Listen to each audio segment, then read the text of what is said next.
I spent 3 years trying to figure out why my wife couldn't just be honest with me. Turns out she was being perfectly honest, just not with me.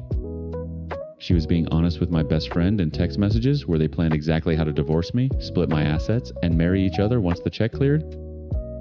I blamed myself for every single lie she told, and she let me. So here's the situation.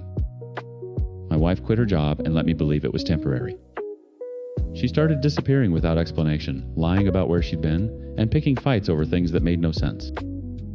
What I didn't know was that every argument, every lie, every tearful deflection was part of a script she and my best friend had been writing together for months. I'm 35 male, and I was the kind of husband who would rearrange his entire life to make his wife comfortable. My wife is Caroline, 32. My best friend since childhood is Simon, 35. And the woman who accidentally blew the whole thing wide open is Sarah, Caroline's friend, who had no idea her name was being used as an alibi. Let me take you back to the beginning, because the beginning is where I lost myself. I grew up watching my father build something from nothing. He started a small logistics company in his 20s, ran it out of a rented office with one phone line, and turned it into a regional operation that employed over 200 people. He never talked about money. He talked about discipline, about showing up, about earning the right to sleep well at night. When I graduated college, I didn't walk into a corner office. He made me start in the warehouse. I loaded trucks for 8 months before he let me touch a spreadsheet. Simon's father was my dad's oldest friend. They'd grown up together, started their careers around the same time. But where my father built slowly and carefully, Simon's father inherited a mid-sized manufacturing business and coasted. Simon grew up with the same access I did, but none of the structure. We were inseparable as kids. Same schools, same summers, same circles. I loved him like a brother. I need you to understand that, because everything that comes later sits on top of that love like a stone on a grave. I met Caroline at a friend's wedding when I was 29. She was smart, warm, disarmingly funny. She worked in marketing for a mid-tier firm and seemed genuinely passionate about it. We dated for 2 years, married at 31. The first year was everything I'd hoped marriage would be. She was considerate, attentive. She'd leave notes in my lunch bag, she'd ask about my day, and actually listen. The shift happened around month 14. I was in the kitchen one evening grabbing water, and Caroline was on the phone with her mother in the living room. She didn't know I was within earshot. I heard her say clear as glass, "No, Mom, I'm done with that job. I'm not going back." Why would I? He makes more than enough. She'd told me she was taking a break. A few months to reset, maybe explore freelancing. I'd supported her completely. I'd told her to take all the time she needed. I stood in the kitchen with a glass in my hand and felt something cold settle in my chest. Not anger. Something worse. Confusion that had weight to it. I didn't confront her. I told myself the lie I'd keep telling myself for the next 2 years' time: she doesn't feel safe enough to be honest with me. I need to do better. Asterisk. I became obsessed with being the perfect safe space. I stopped asking about her job search. I increased her access to our accounts. I made sure she never had to ask for anything. I thought if I just removed every possible source of pressure, she'd eventually open up. She never did. She just got more comfortable. Then came the conversation about children. We were sitting on the couch a lazy Sunday, and I brought it up gently. I said I'd been thinking about it, that I felt ready, that I wanted to know where her head was. Caroline's face changed like someone had flipped a switch behind her eyes. "Why are you pressuring me?" "I'm not pressuring you. I'm asking. Your time's always times doing this. You bring up these huge things like they're casual and then expect me to just..." "Caroline, I literally I don't want to talk about this. I can't believe you'd ambush me like this." She left the room. I sat there staring at the muted television, my hands open on my knees, trying to understand what had just happened. It was like watching someone detonate a building to avoid a conversation about the weather. The reaction was so wildly disproportionate that it left me dizzy. I replayed the exchange a dozen times. I couldn't find the grenade I'd supposedly thrown. That night, she acted like nothing happened. I let her. 3 weeks later, she disappeared. I came home from work at 6. The house was empty. No note. No text. I called her at 6:30. No answer. Called again at 7. Nothing. By 8, my hands were shaking. By 9, I was pacing the hallway, rehearsing what I'd say to the police. She walked in at 9:45 like she was returning from a coffee run. Or times were times you. Relax. I was at Sarah's. You were gone for hours. You didn't answer your phone. You didn't. My battery died. And honestly, I was still upset with you, so I didn't feel like talking. Caroline said that she had gone to visit her friend Sarah, as Sarah had invited her over. She didn't tell me because she was mad at me. She was unable to pick up my calls because her battery died.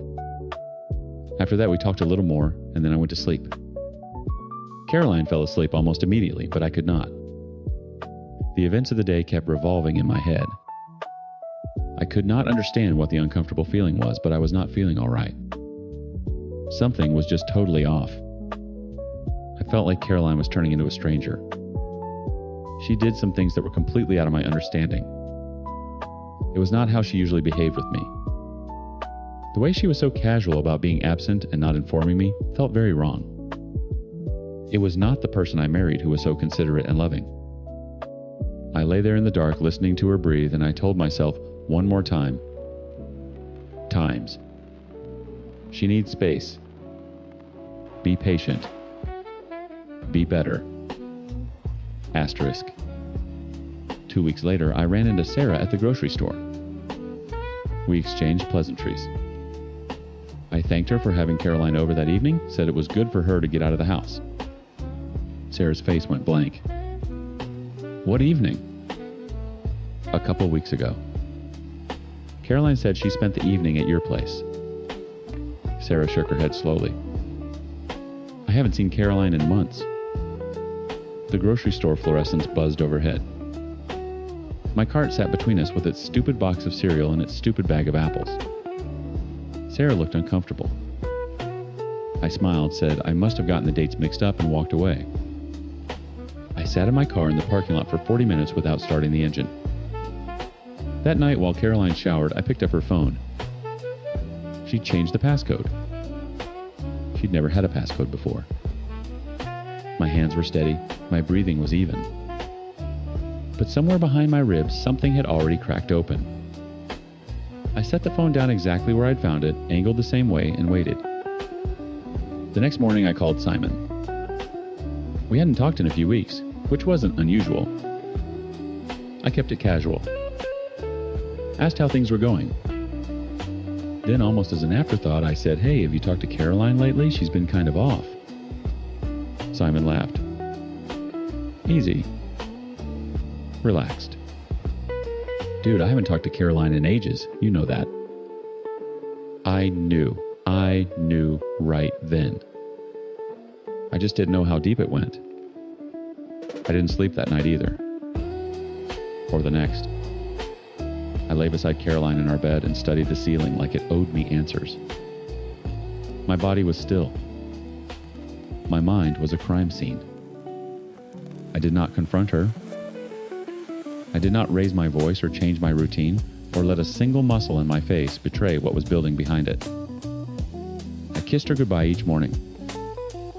I asked about her day each evening. I was the same man I'd always been, except now I was someone else entirely, someone operating on a frequency she couldn't hear. I bought a GPS tracker on a Tuesday. Small magnetic the size of a matchbox. I attached it to the underside of her car at 4 in the morning while she slept. Then I went back inside, made coffee, and left for work. The first ping came at 1:47 a.m. She was at Simon's apartment.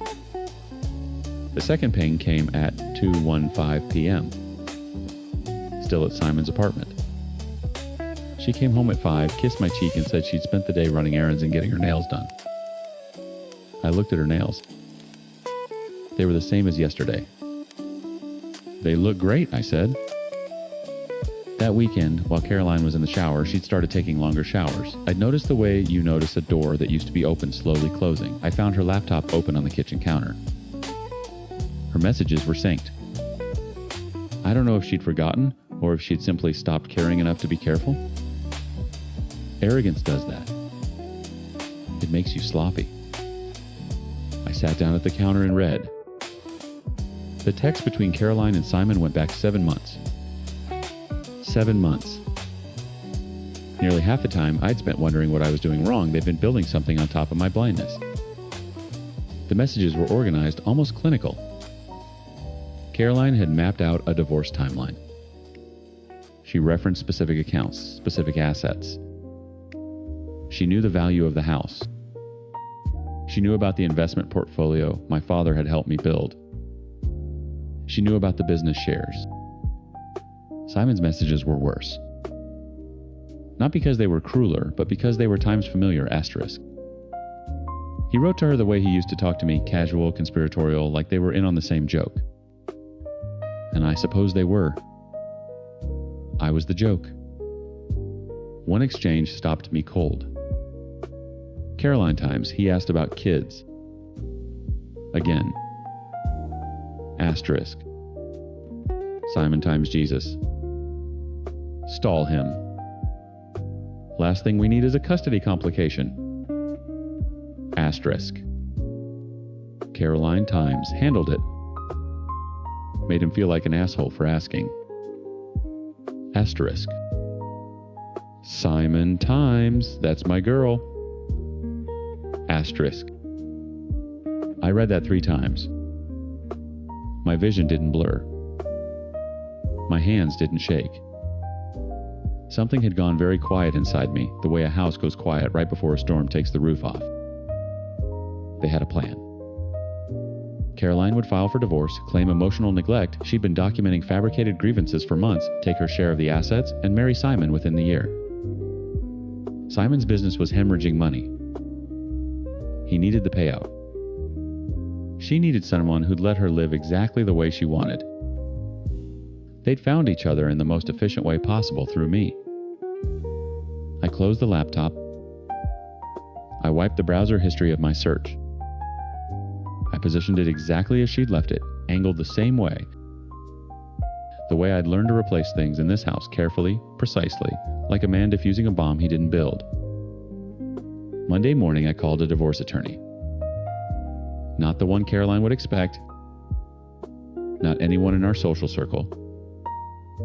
A sharp, quiet woman 2 towns over whose name I'd found through my father's network. I told her everything.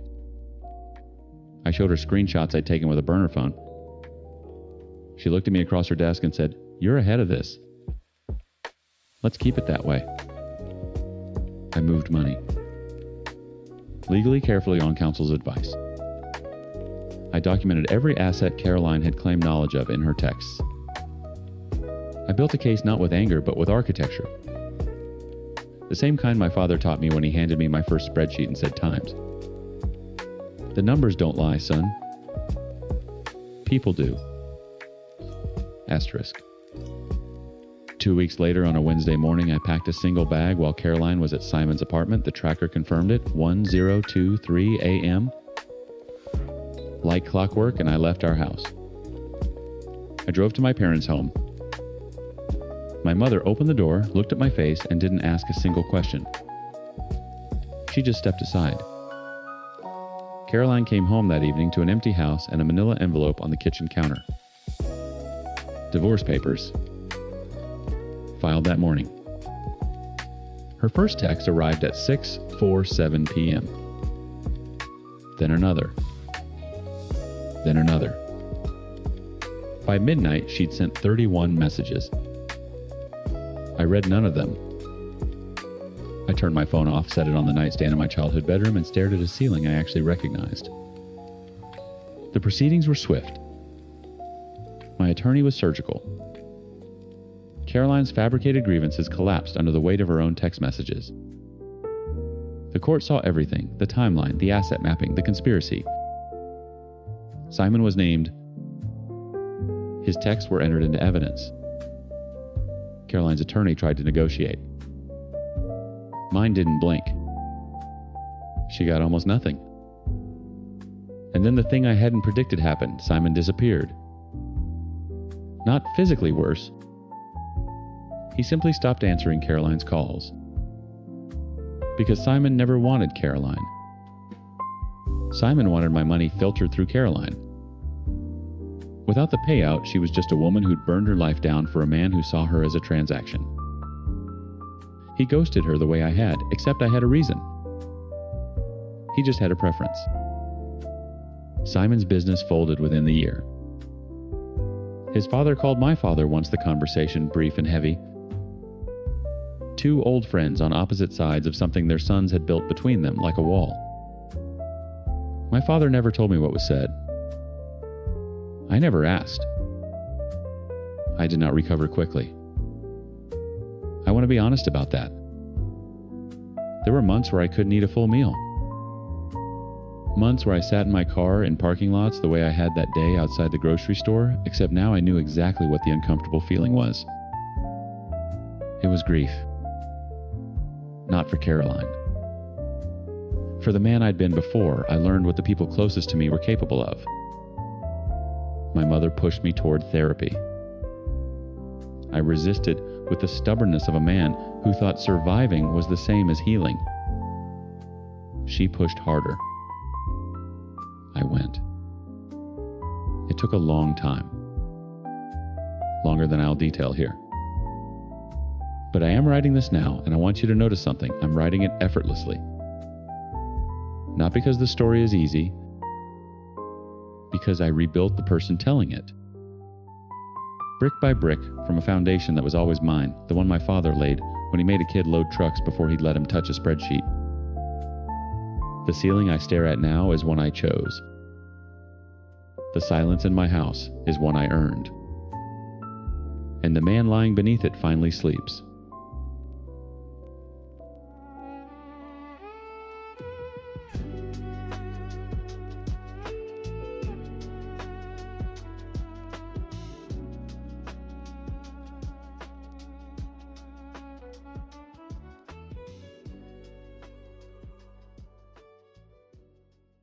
The woman I married made me fall in love with a lie so perfectly constructed that the very thing I admired most about her was the trap itself. My wife spent our entire marriage funneling every dollar I earned into her niece's future, while our relationship slowly starved to death. And when I finally hired a PI to understand why she was so obsessed, what I found didn't just end my marriage, it made me question whether any part of it was ever real. I'm a 34-year-old guy from a small town trying to make it work in the city. My wife is Harper, 28, 2 jobs, 0 transparency. The kid at the center of everything is Simi, 6 years old, supposedly Harper's niece. Then there's Dolores, Harper's mother, and Noreen, her older sister, both of whom helped build the story I swallowed whole. I met Harper on a bus at 11:40 on a Tuesday night. The 9C route nearly empty, just me and the overhead fluorescent buzzing its dying insect sound. I'd been pulling overtime at the warehouse, double shifts back to back, and the city had that hollow feeling it gets when you're too tired to pretend you belong in it. I grew up in a town where you could name every dog on your street. Here, I couldn't name my neighbors. She got on 3 stops after me. Small frame, oversized jacket, headphones in, but no music playing, I could tell because the wire dangled into an empty pocket. She sat 2 rows ahead, and for 3 weeks straight, that was our entire relationship. 2 rows of cracked vinyl seats and silence. Then one Thursday, she wasn't there. Or Friday. Or the following Monday. When she reappeared on Tuesday, I said the dumbest thing. "You okay? I noticed you were gone." She turned around, and her face did something complicated, surprise folding into relief, folding into the smallest smile I'd seen on anyone in that city. "You noticed?" That was it. That was the whole beginning. We talked on the bus for 2 months before I asked for her number. She told me about growing up rural, about moving to the city for work, about how she picked up a second job waitressing on weekends because she was helping raise her sister Noreen's daughter. Noreen had gone through a brutal divorce, she said. The father vanished. Noreen was struggling, uneducated, barely functional some days, so Harper stepped in. Simi's only 4, she told me one night, her voice doing that soft thing it did when she talked about the kid. Someone has to show up for her. I remember my chest tightening. Not in a bad way. In the way that happens when you see something good and real in a world that keeps showing you the opposite. Here was a 26-year-old woman working 2 jobs, riding a late-night bus home, and her primary concern was a little girl who wasn't even hers. I compared her to every woman I'd met since moving to the city. The ones who wanted restaurants I couldn't afford. The ones who measured men by car models. Harper measured herself by whether Simi had new shoes for school. I proposed after 11 months. She cried. Simi threw rice at us at the courthouse and missed entirely hitting the clerk. We laughed until our stomachs hurt. The first year was tight but functional. We split rent, split groceries, operated like a team.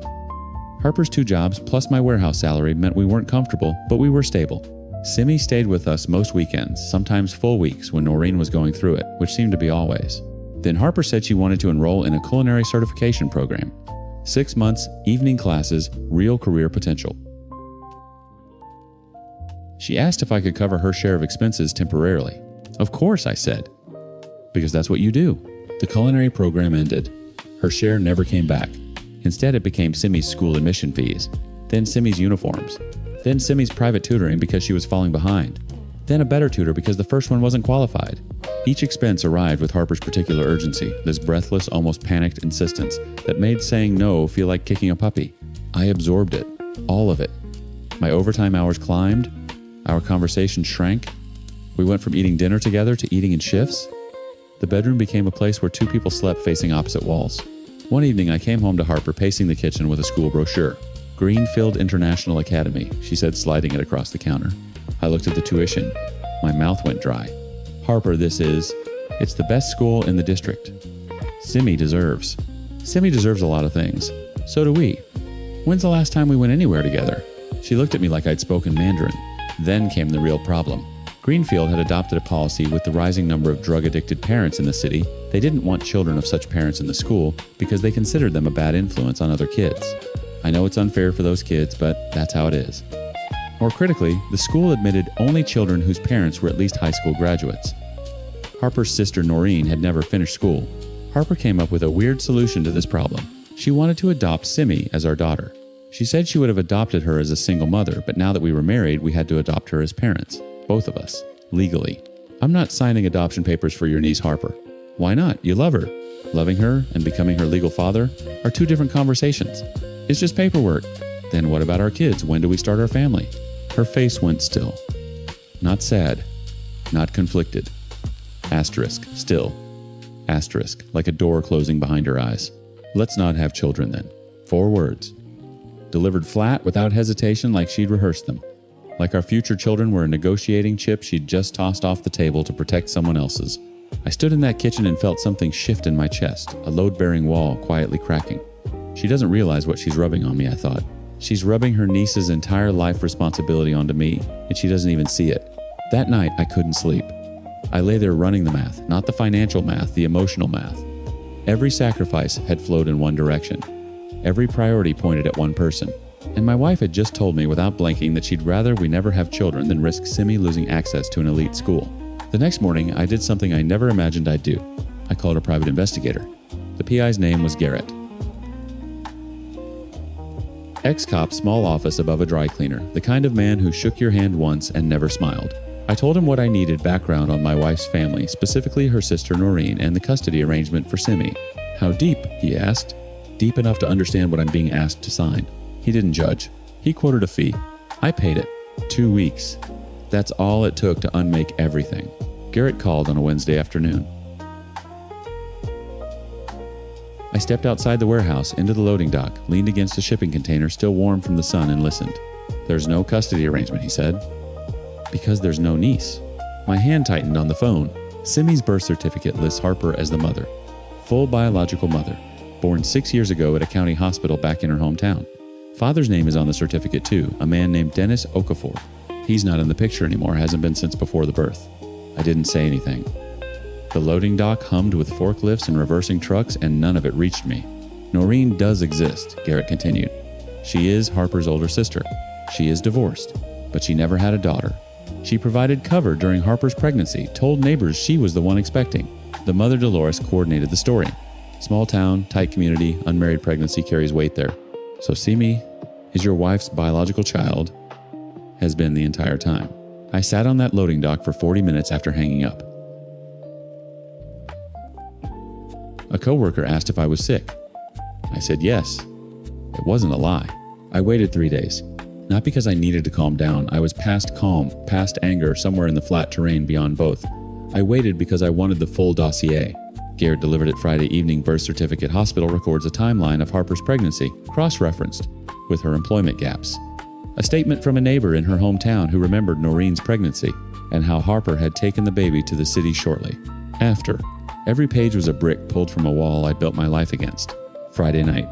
Harper was folding Simi's school clothes on the couch.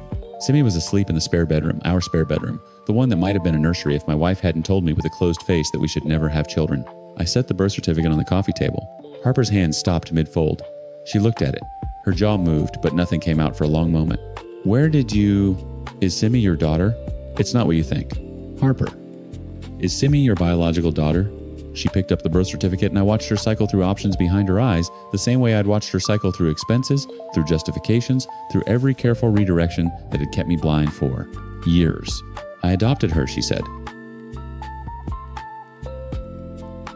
At birth. Noreen couldn't. Stop. I opened the folder, spread the hospital records across the table, the admission form with Harper's name, the discharge summary, the prenatal visit log showing 7 appointments over 6 months, all under Harper's name, all at the county clinic. You were admitted for labor and delivery, I said. You didn't adopt anyone. You gave birth to her. Harper's hands dropped to her lap. The school shirt she'd been folding slipped to the floor and she didn't pick it up. Dennis left when I was 5 months pregnant. Her voice came out, stripped mechanical. Every boyfriend before him left. My mother said no man would want a woman with another man's child. She said, so you invented a sister's tragedy to hide your own. I was trying to protect Simi. You were trying to protect the lie that would land you a husband willing to pay for her. That's not the adoption. You wanted me to legally adopt your own daughter so she could attend a school that requires times parents, times with high school diplomas. Not Noreen's kid. Yours. And you couldn't list yourself because somewhere in this web, Simi's school records say she's Noreen's child and Noreen never graduated. So you needed me. You needed my name, my signature, my entire legal identity grafted onto a lie you built before you ever sat on that bus. She was crying. I want to tell you I felt something. I'm searching for it even now. Some residual tenderness, some reflex toward the woman I'd proposed to after 11 months. But what I felt was the specific emptiness of realizing you've been furniture in someone else's plan. You need to leave, I said.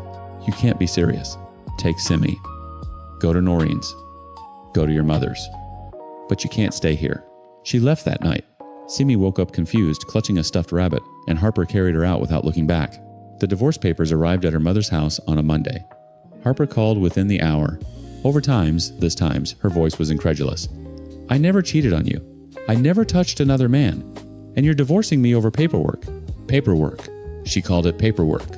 An entire fabricated identity, a fake family structure, a manufactured backstory, a premeditated adoption scheme designed to cement the deception legally, and she reduced it to times paperwork, asterisk. Dolores called next. Weeping. Please don't do this. You'll make both my daughters divorced women. People will talk.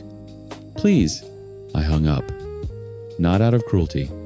Out of the recognition that this family had built a machine designed to process my compassion into compliance. And even now, even times caught times, they were pulling the same levers. Harper contested the divorce for a month. Then she signed. I expected grief. What came instead was something closer to the feeling of stepping outside after being in a room with no windows. Not joy, just air. Just the sudden, startling presence of oxygen where there had been none. I think about that bus sometimes. The 9C, the fluorescent buzz, the 2 rows of cracked vinyl between us. I think about how I fell in love with a woman's devotion to a child and never once questioned the story that framed it. The devotion was real, I'll give her that. Harper loved Simi with everything she had. But she loved her enough to build a lie so complete that it consumed a marriage, a man's savings, and 3 years of someone else's life. Run the check before you fall. Not because love is transactional, but because the person you trust most may be the one most invested in your ignorance. And by the time you see clearly, the cost is already yours.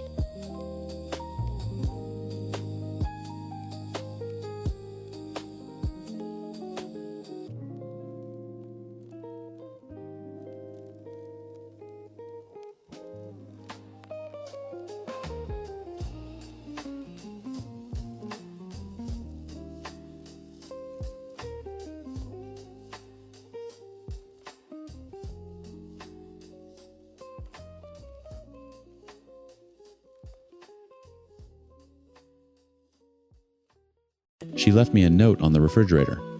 Not a conversation, not a phone call, a note stuck between a takeout menu and a grocery list, like ending our marriage was just another errand she needed to check off, before catching her flight to LA with a younger man. 6 years later, that same woman showed up at my office looking like a ghost, 2 kids on her hip begging me for money and whispering that I still loved her. She was wrong, but my compassion almost cost me everything I'd rebuilt. I'm a 41-year-old man. My ex-wife is Lisa, she's 35 now. The guy she left me for is Leo, her younger, flashier upgrade, who turned out to be her worst nightmare. My current wife is Sophie, the woman who saved me and almost had to watch Lisa tear it all apart a second time. When Lisa and I were married, she had a way of making me feel like I was always one step behind some invisible standard she carried in her head. I worked as a financial consultant. Steady income, good benefits, a house we owned outright by the time I was 33. But steady wasn't enough. She wanted spontaneity. She wanted someone who didn't plan vacations 3 months in advance or get excited about a new spreadsheet template. She wanted Leo. Leo was 23 when she met him at a friend's birthday party. Tattoo Sleeve startup founder, or so he claimed, drove a leased BMW and talked about crypto like it was a religion. I remember the night she came home from that party. She smelled like someone else's cologne and looked at me like I was furniture. 3 months later, the refrigerator note, asterisk, I need more than this. I'm sorry, don't contact me. Asterisk. She'd already packed while I was at work.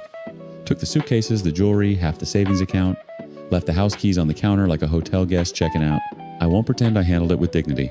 I didn't eat for 4 days. I called her 67 times. I know because I counted later, disgusted with myself. She blocked me on the 3rd day. The divorce papers arrived by certified mail 6 weeks later, filed from Los Angeles. She didn't ask for the house. She didn't ask for alimony. She wanted a clean cut. And I realized she wasn't just leaving me. She was erasing me. It took 2 years of therapy, a career pivot into my own consulting firm, and a chance meeting at a bookstore before I started breathing again. Sophie was reading a book on behavioral economics, and I made some terrible joke about sunk cost fallacy in relationships. She laughed anyway. That laugh rebuilt me. We married quietly. A small ceremony, 20 people, a backyard in Vermont. Sophie was everything Lisa had called. Boring. She was consistent. She was present. She was warm in the mornings and patient at night. When our daughter was born, I held that tiny body against my chest and felt something seal shut inside me. A door I thought I'd never close. Then Lisa walked through it. She appeared in my office lobby on a Tuesday in March. My assistant buzzed me with a strange voice, said there was a woman who didn't have an appointment but was very insistent. When I stepped out, I almost didn't recognize her. The woman who'd left me for a flashier life looked 10 years older than her age. Hollow cheeks, dark circles pressed deep beneath her eyes, hair pulled into a limp ponytail. She had a toddler on one hip and a baby in a stroller that had a cracked wheel. "Hi," she said, like we'd bumped into each other at a grocery store. My throat locked. I brought her into my office because I didn't know what else to do. She sat across from my desk, the same desk where I'd signed contracts that built my firm from nothing, and she cried for 11 straight minutes before she could form a sentence. The story came out in jagged pieces. Leo's startup was never real. He burned through her half of our savings within 8 months. When the money dried up, so did the charm. She discovered that he was sleeping with other women from his work. When she confronted him about the cheating, he admitted to having multiple hookups because Lisa wasn't that young and attractive to him anymore. She said things got so bad that he started hitting her and physically assaulting her. She'd had 2 children with him, neither planned, both used as leverage to keep her dependent. Lisa wanted me to help her financially. She said she was looking for a job, but hadn't found any luck yet. She hadn't worked for the last 3 months after she got pregnant with her first child years ago now, and the gap in her experience was blocking her from getting a decent job. And if all that wasn't enough, she told me, Leo never married her. He didn't believe in it. He had manipulated her into seeing commitment the same way he did as a cage.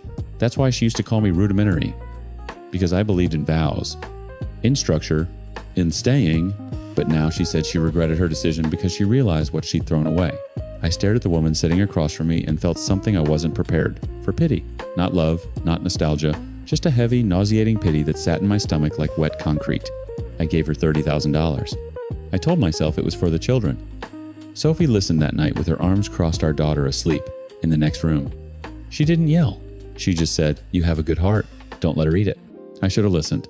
3 weeks later, Lisa texted me. A thank you at first, then a check-in, then a smiley face, then a heart emoji, then times I miss what we had. Do you ever think about us, asterisk? I didn't respond. But I didn't block her either. And that silence, that one hesitation, was the crack she'd been looking for. She showed up at my office again. This time she'd done her hair. Wore lipstick. Leaned across my desk and asked if I could help her with a deposit on a house. $60,000. Maybe $100. My phone buzzed while she spoke. A text from Sophie Times. She's there again, isn't she? Asterisk. I looked at Lisa's hopeful, calculated smile, and for the first time, I saw it clearly, the machinery behind the tears.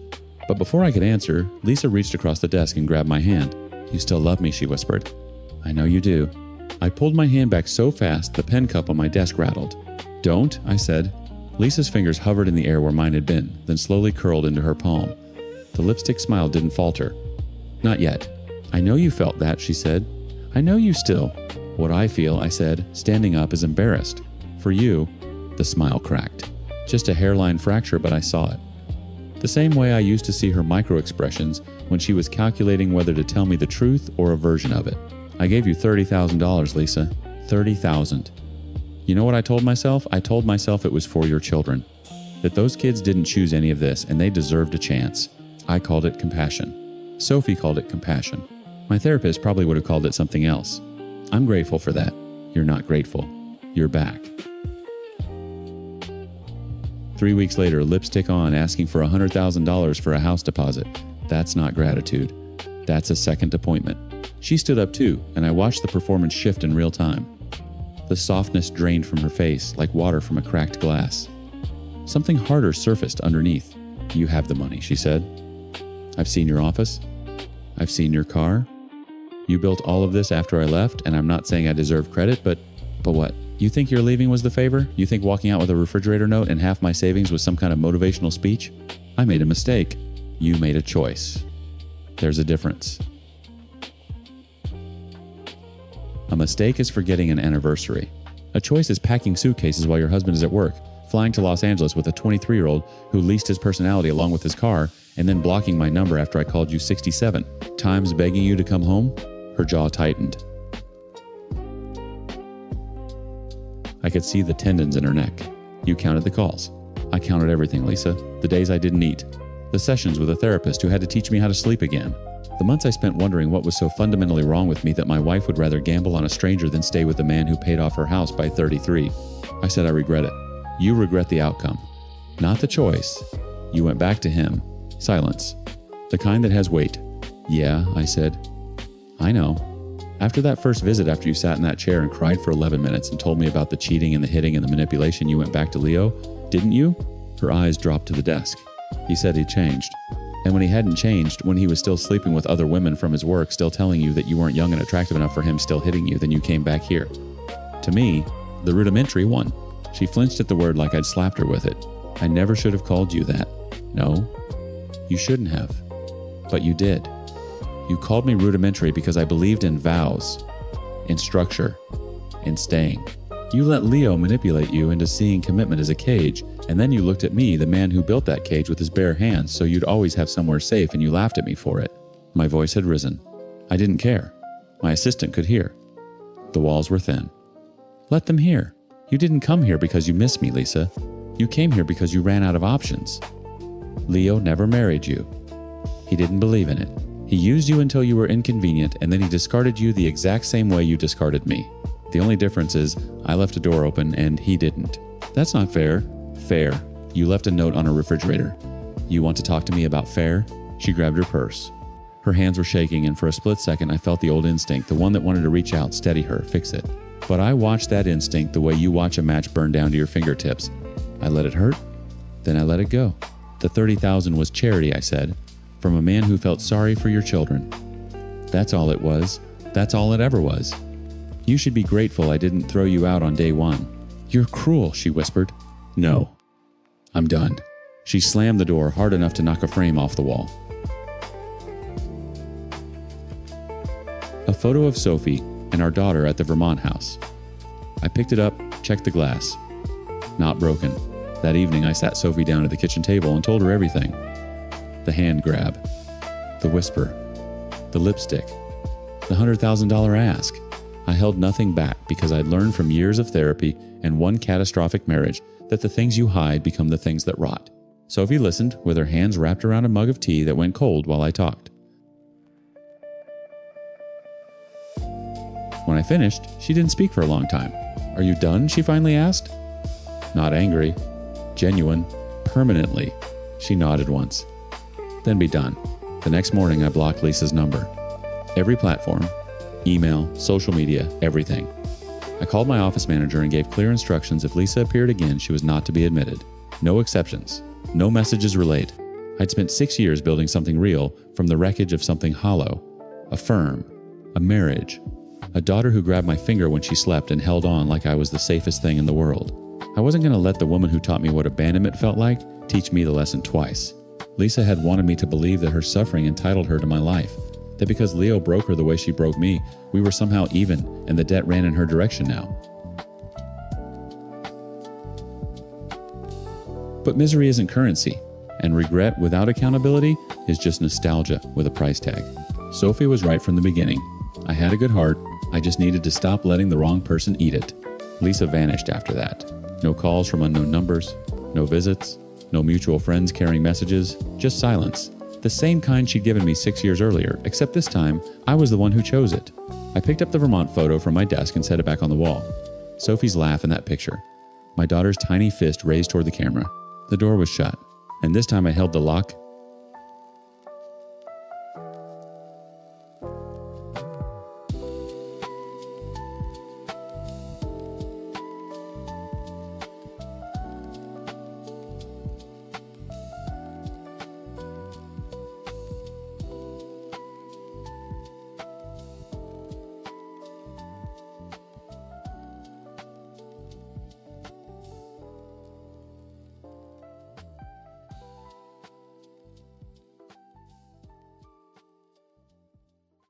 My father blew up his marriage, his career, and his reputation chasing a woman 3 years older than me. Then he had the nerve to move her into my penthouse and let her treat me like a tenant in my own home. So here's the situation. My dad lost everything after leaving my mom for a younger woman begged to crash at my place, and I said yes, because I'm an idiot who loves his father. His new wife didn't know I owned the place, started running it like she was the landlord, and when I got sick, she called my fiancé to tell her I was a cheating dog with bad genetics. That was the last straw. I'm 26 male and I own the apartment this whole disaster takes place in. My dad is Richard, 54, formerly brilliant, currently spineless. His wife is Linda, 29, who thought she married a gold mine and got a sinkhole. My mom is Diane, 52, a class act, who warned me this would happen. And my fiancée is Alice, 23, the one person in my life who didn't deserve to get dragged into this mess. Let me take you back to where it started. My parents' divorce was ugly, but not in the screaming in court way. It was ugly because it was quiet. My mom, Diane, found out about Linda the way most wives do a text notification on an iPad that was still synced. She didn't cry. She didn't throw things.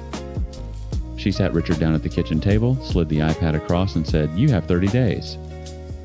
He was out in 12. What Richard didn't anticipate was the fallout. He'd been a director at a logistics firm for 19 years, and the affair wasn't just an affair. Linda had been a junior consultant on a project his company contracted. When it surfaced, the board didn't deliberate long. Conflict of interest. Breach of conduct. Termination with a severance package that looked generous on paper until you factored in the divorce settlement, the alimony, and the fact that Richard had already been quietly funneling money into a lifestyle designed to keep a 29-year-old impressed.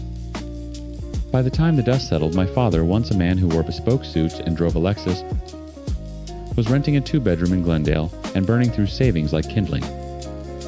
I'd bought my penthouse at 24 with money I'd made in software development. No inheritance. No family fund. I built a platform that got acquired, took the payout, and invested in property. The deed was in my name. The mortgage was paid. It was the one thing in my life I'd earned entirely on my own terms. So when Richard called me voice cracking, asking if he and Linda could stay just until the investor funding comes through, I knew what I should have said. I knew it the way you know you shouldn't touch a hot stove. I said yes anyway. They moved in on a Tuesday. Linda arrived with 3 suitcases, a 5-year-old daughter from a previous relationship, and a smile that didn't quite reach her eyes. Richard introduced her like I hadn't already met her at the dinner where my family imploded. She shook my hand and said, "Your father talks about you constantly."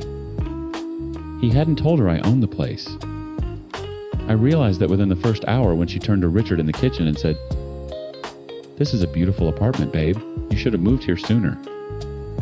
Richard caught my eye over her shoulder. The look he gave me was a plea. Asterisk. Don't Asterisk. So I didn't. That silence was the first domino. It gave air to her narcissism. For the initial few months, she didn't bother me. She kept to the guest bedroom with Richard, her daughter took the smaller room, and our orbits barely overlapped. Though she had friends and family visiting her every other day, they didn't disturb me. I'd work from my office, eat at odd hours, and spend weekends at Alice's place. It was manageable. Tight, but manageable. But eventually I found Linda crossing her boundaries. She started commenting that I keep my room messy and that I need to clean my laundry often. Small things delivered with a tight smile and a tone that made them sound like instructions rather than observations. I mean, who was she to tell me all of this? My mom never entered my room, ever since I grew up. I'm living a life on my own. I ignored her a few times.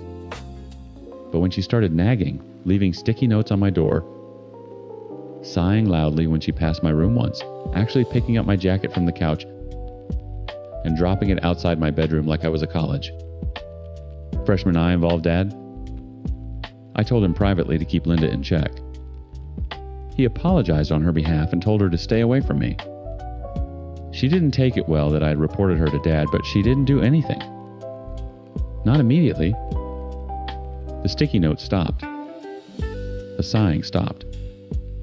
What replaced them was a cold, watchful silence that somehow felt worse. Her daughter, though, that kid had no such restraint. She spilled juice on my work laptop, drew on the hallway wall with permanent marker, broke a framed photo of me and Alice that sat on the living room shelf. Each time, Linda would offer a limp, kids will be kids, and change the subject.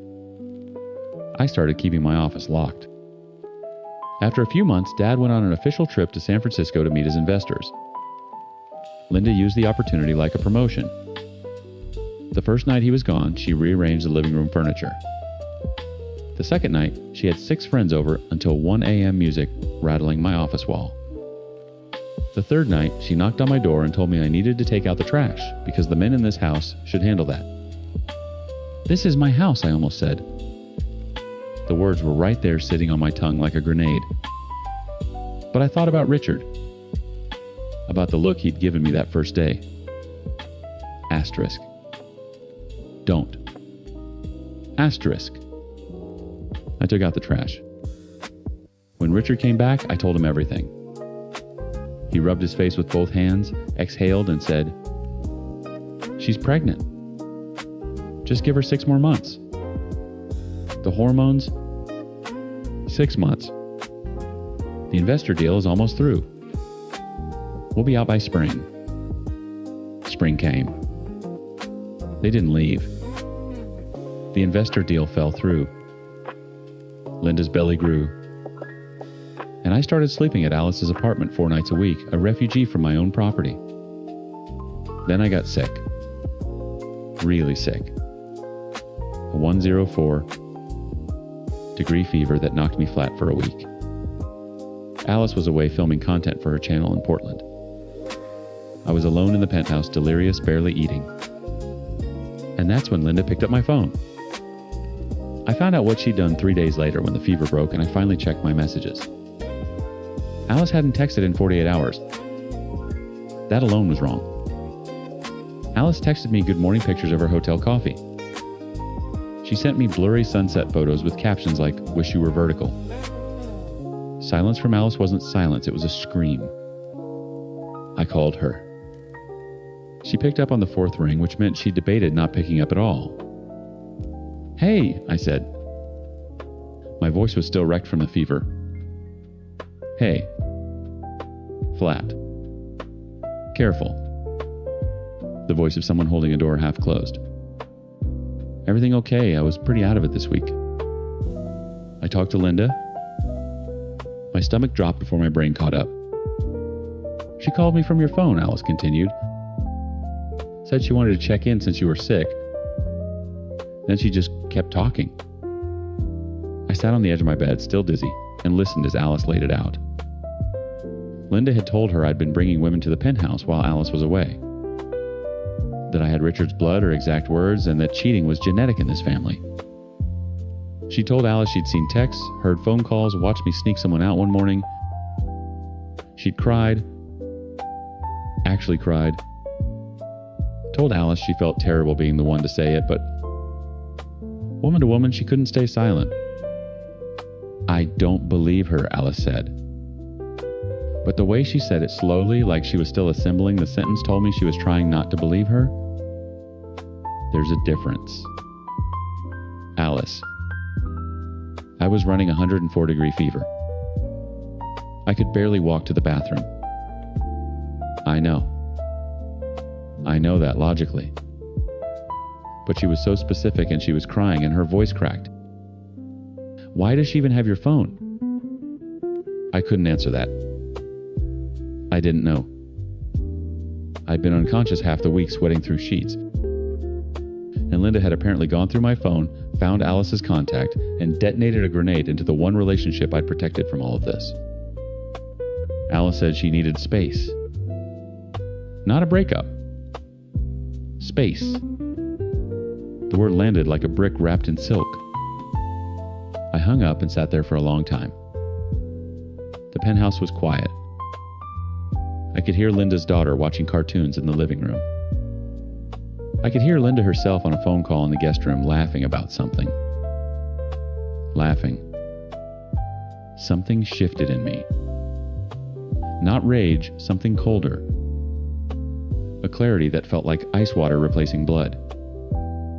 I got dressed. I walked to the guest room and opened the door without knocking. Linda looked up from her phone, startled, one hand on her pregnant belly like a shield. Get out. Excuse me. Pack your things. You're leaving today. She laughed. Actually laughed the same laugh I'd just heard through the wall. You can't kick me out of your father's apartment. This isn't my father's apartment. The laugh died. Not slowly, it just stopped like someone had cut the audio. The deed is in my name, I said. The mortgage is paid off. By me. Your husband, my father, is broke. He lost his directorship because of you. The investor deal doesn't exist anymore. There is no spring move-out because there's nowhere for him to move you to. You've been living in my house, eating my food, running up my electricity bill, and you just called my fiancée to tell her I'm a cheater. Linda's face went through 3 expressions in about 2 seconds. Confusion, calculation, then something raw and cornered. Richard told me. Richard lied to you. The same way he lied to my mother. The same way he's been lying to everyone for 2 years because he's too much of a coward to sit in the discomfort of what he's done. I called Richard. He picked up on the first ring, which told me he already knew something was wrong. Maybe Linda had texted him. Maybe he just felt it the way you feel a building shift before it collapses. Tell her, I said. Tell her whose house this is. A long pause. I could hear him breathing. Richard. Tell her. It's his house, Linda. His voice was small. Defeated. The voice of a man who'd been waiting for this moment, the way you wait for test results you already know are bad. It's always been his house. Linda didn't scream. She didn't cry. She stared at the wall behind me like she was recalculating her entire life, and I watched the math fail in real time. I had her bags in the hallway within an hour. Richard came home that evening and packed his own. He stood in the doorway of my office before he left, and I could see him searching for words, an apology, an explanation, something that would stitch this together. I'm sorry, he said. I know. He waited for more. I didn't give it to him. He left. My mom invited Alice to dinner 3 days later. I didn't ask her to.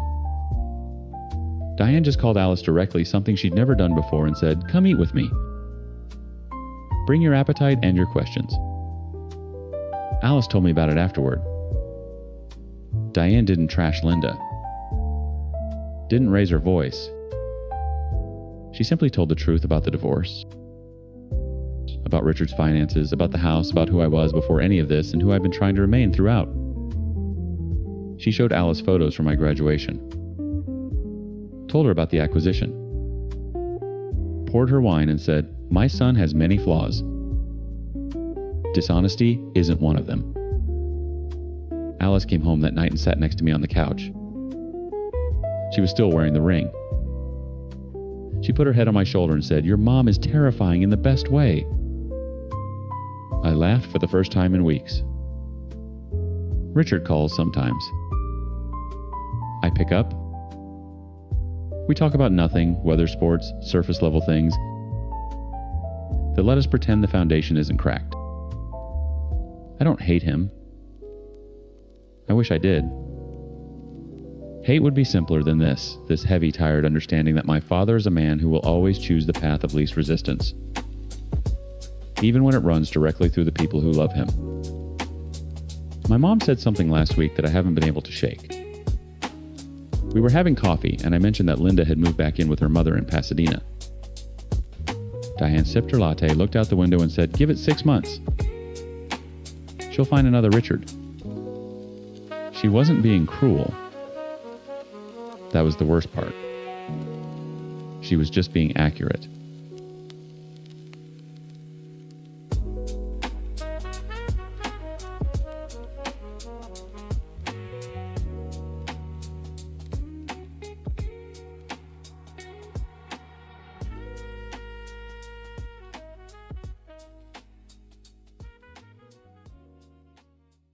My family spent years telling me I was nothing, the homeless loser, the embarrassment nobody wanted at Thanksgiving. Funny how that works, because now every single one of them needs something from the house they tried to steal from me. So here's what happened. My golden child brother's scheming wife orchestrated a campaign to literally take my home, got publicly humiliated at Christmas, then got arrested for assault after a DNA test revealed she'd been sleeping with some bronze-tongued lout the entire marriage. And somehow she showed up at my doorstep blaming ME for ruining her life, all caught on camera. I'm a guy in my early 30s just trying to live in peace. My brother Dan married Vanessa, a woman whose entire personality was extracting resources from other people. My mom Lorraine is the classic keep the peace at any cost type.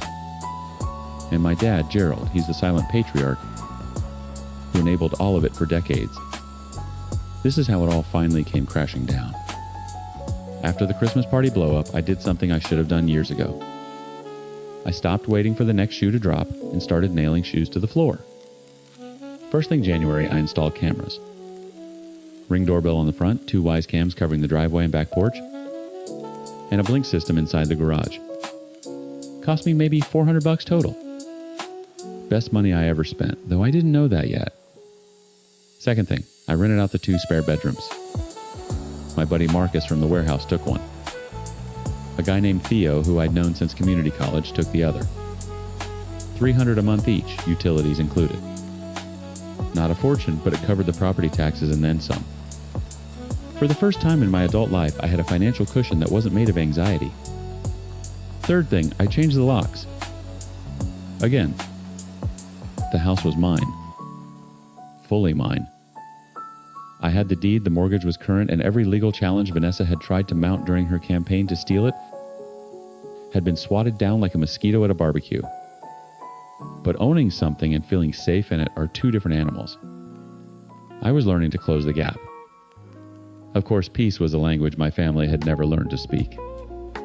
Lorraine called on a Tuesday evening, I remember, because I was making chili, and Marcus was arguing with Theo about whether cornbread needed sugar. "Sweetheart," she started, and I could already hear the script loading behind her eyes. "I was just thinking, Dan and the boys are still in that tiny apartment, and you got those extra rooms, and it just seems like those rooms should have gone to family. To Dan's family. Those boys need space. And you're renting to strangers when your own nephews." Marcus and Theo aren't strangers. They're my friends. They pay rent. They help maintain the property.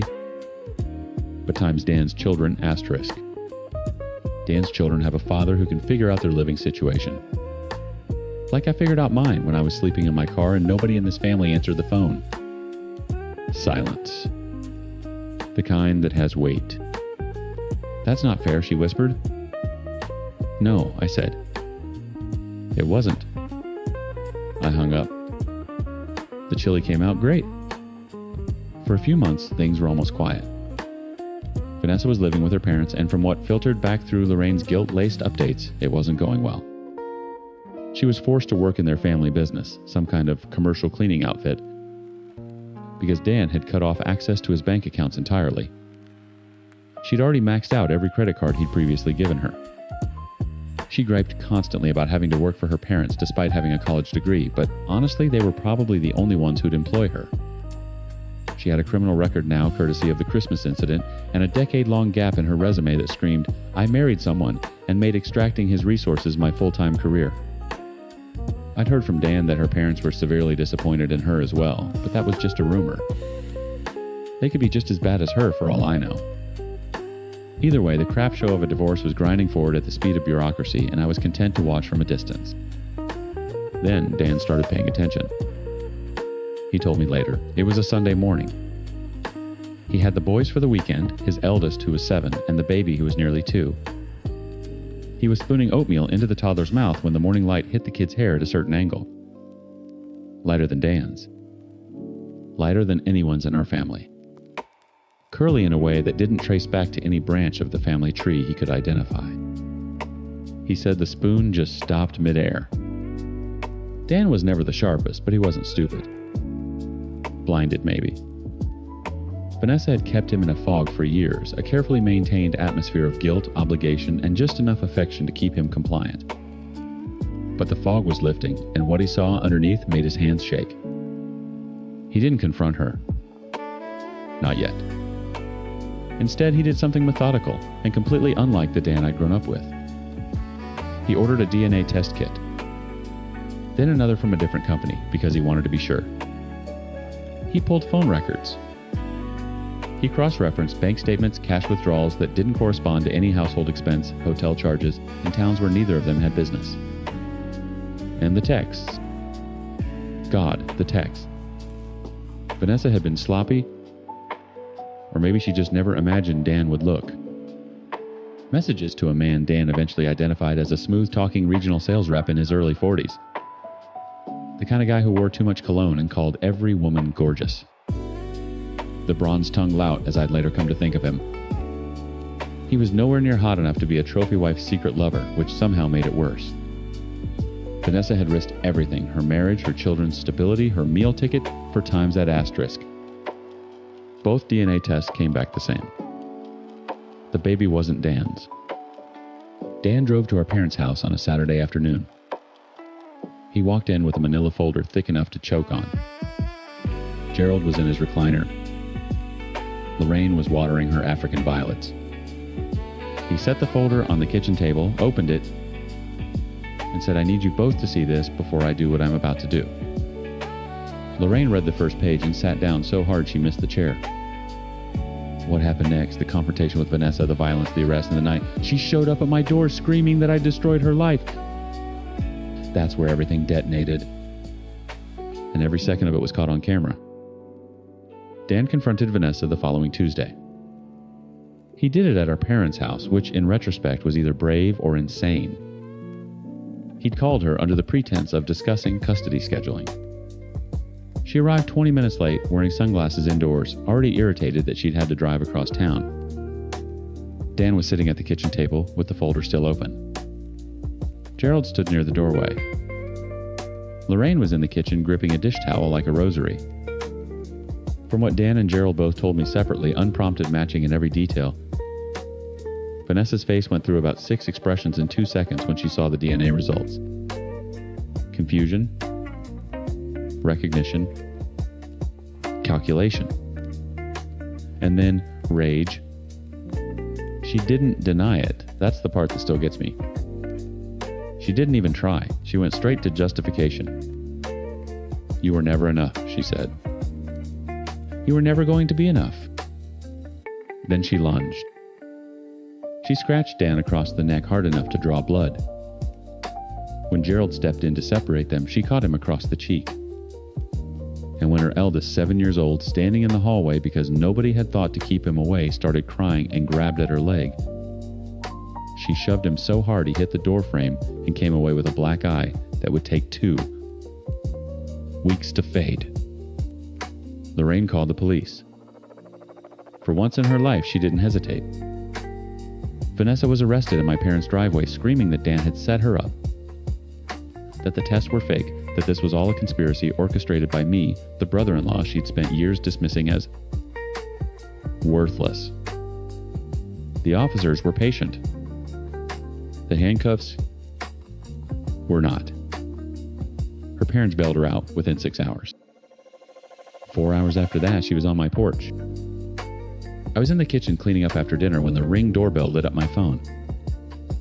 I saw her face in the fisheye lens, mascara-streaked hair, wild jaw, set in that particular way that meant she'd rehearsed whatever she was about to say, but would abandon the script within 10 seconds. I opened the door, but stayed behind the threshold. "You did this," she said. Her voice was hoarse. "You poisoned Dan against me. You poisoned this whole family against me because you couldn't stand that I had what you never... Vanessa, you need to leave. Never could keep. A family. A marriage.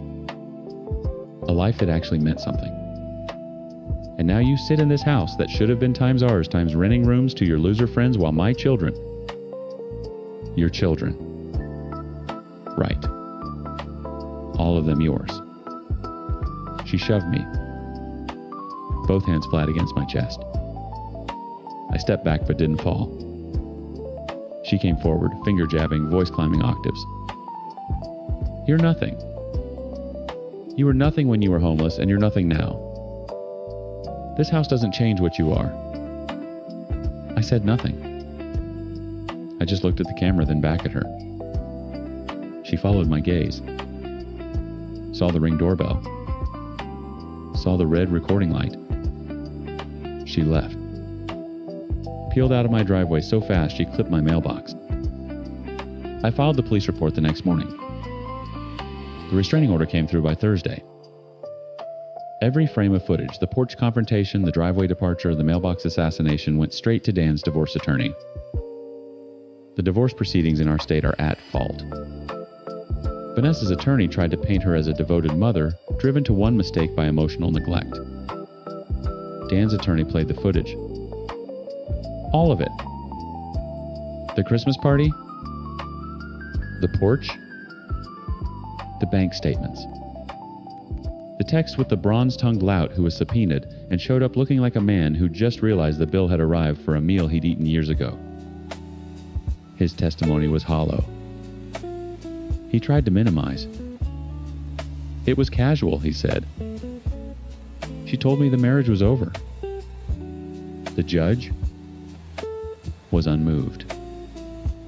No alimony, partial custody, that Vanessa would barely exercise.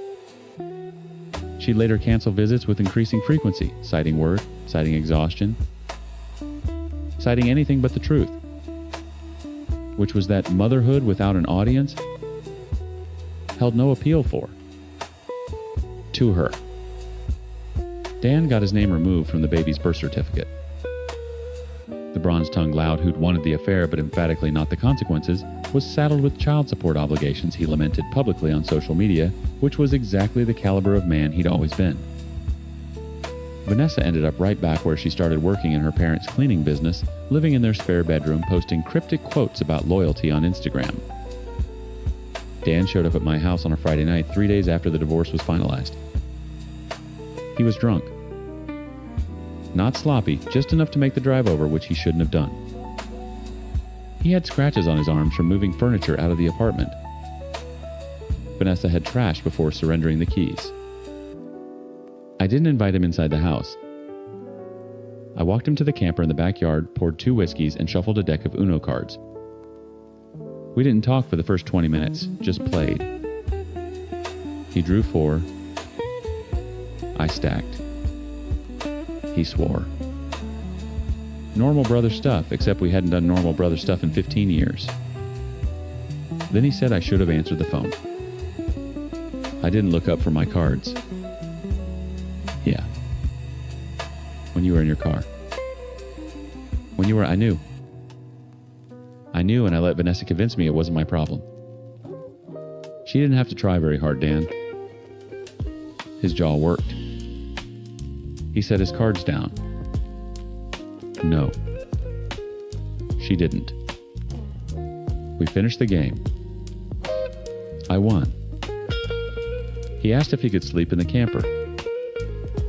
I brought him a blanket and locked the house behind me.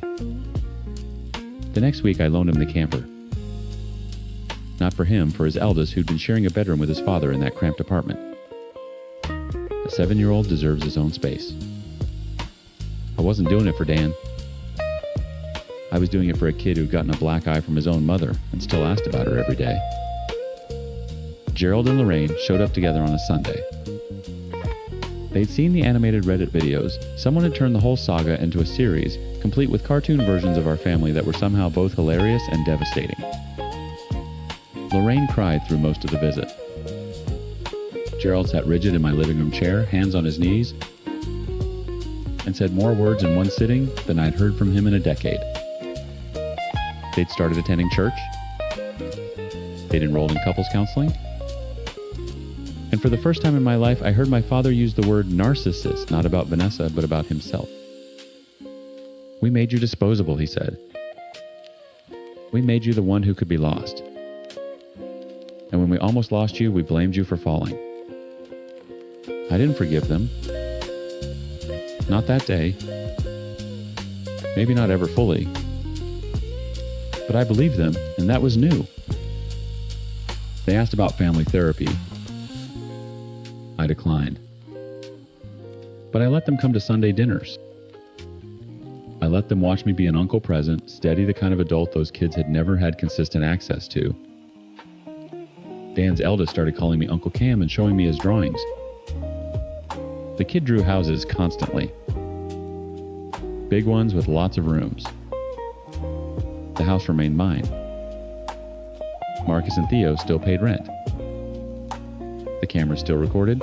The lock stayed changed. My family was not healed.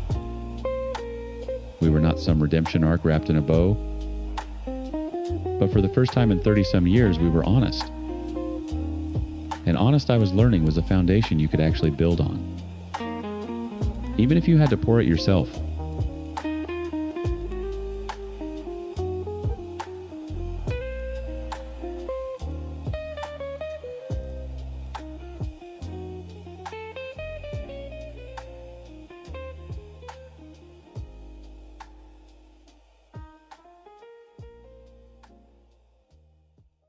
The day the kid showed up my boss, Mike walked him into my test bay with the same look a guy has when he's handing you a live grenade with a loose pin. "Jude, this is Tyler," Mike said, forcing a smile that didn't reach his eyes. "He's coming over from the assembly department. Show him the ropes." The supervisor from assembly was trailing them, practically vibrating with glee. He clapped me on the shoulder a little too hard. "He's all yours now," he said, then damn near sprinted out of the lab before I could ask a single question. Red flag number 1. Tyler, or T, as he insisted on being called, looked like he'd just walked out of a frat house. Designer sneakers, a watch that cost more than my first car, in the soft, uncalloused hands of someone who'd never had to fix anything more complicated than his Wi-Fi router. "So, like, this is where we test the big boy toys?" he asked, looking around at the high-voltage power supplies and hulking environmental chambers. "This is where we make sure they don't explode when the customer gets them," I said. "First rule, touch nothing unless I tell you to. These cabinets are running at 480 volts. It won't just shock you. It'll turn you to ash." He gave me a blank stare. The kind of look you get from a golden retriever who's just been shown a magic trick. This was going to be a long day. A long forever. The first week was a masterclass in incompetence. I'd try to explain a basic concept like reading a schematic.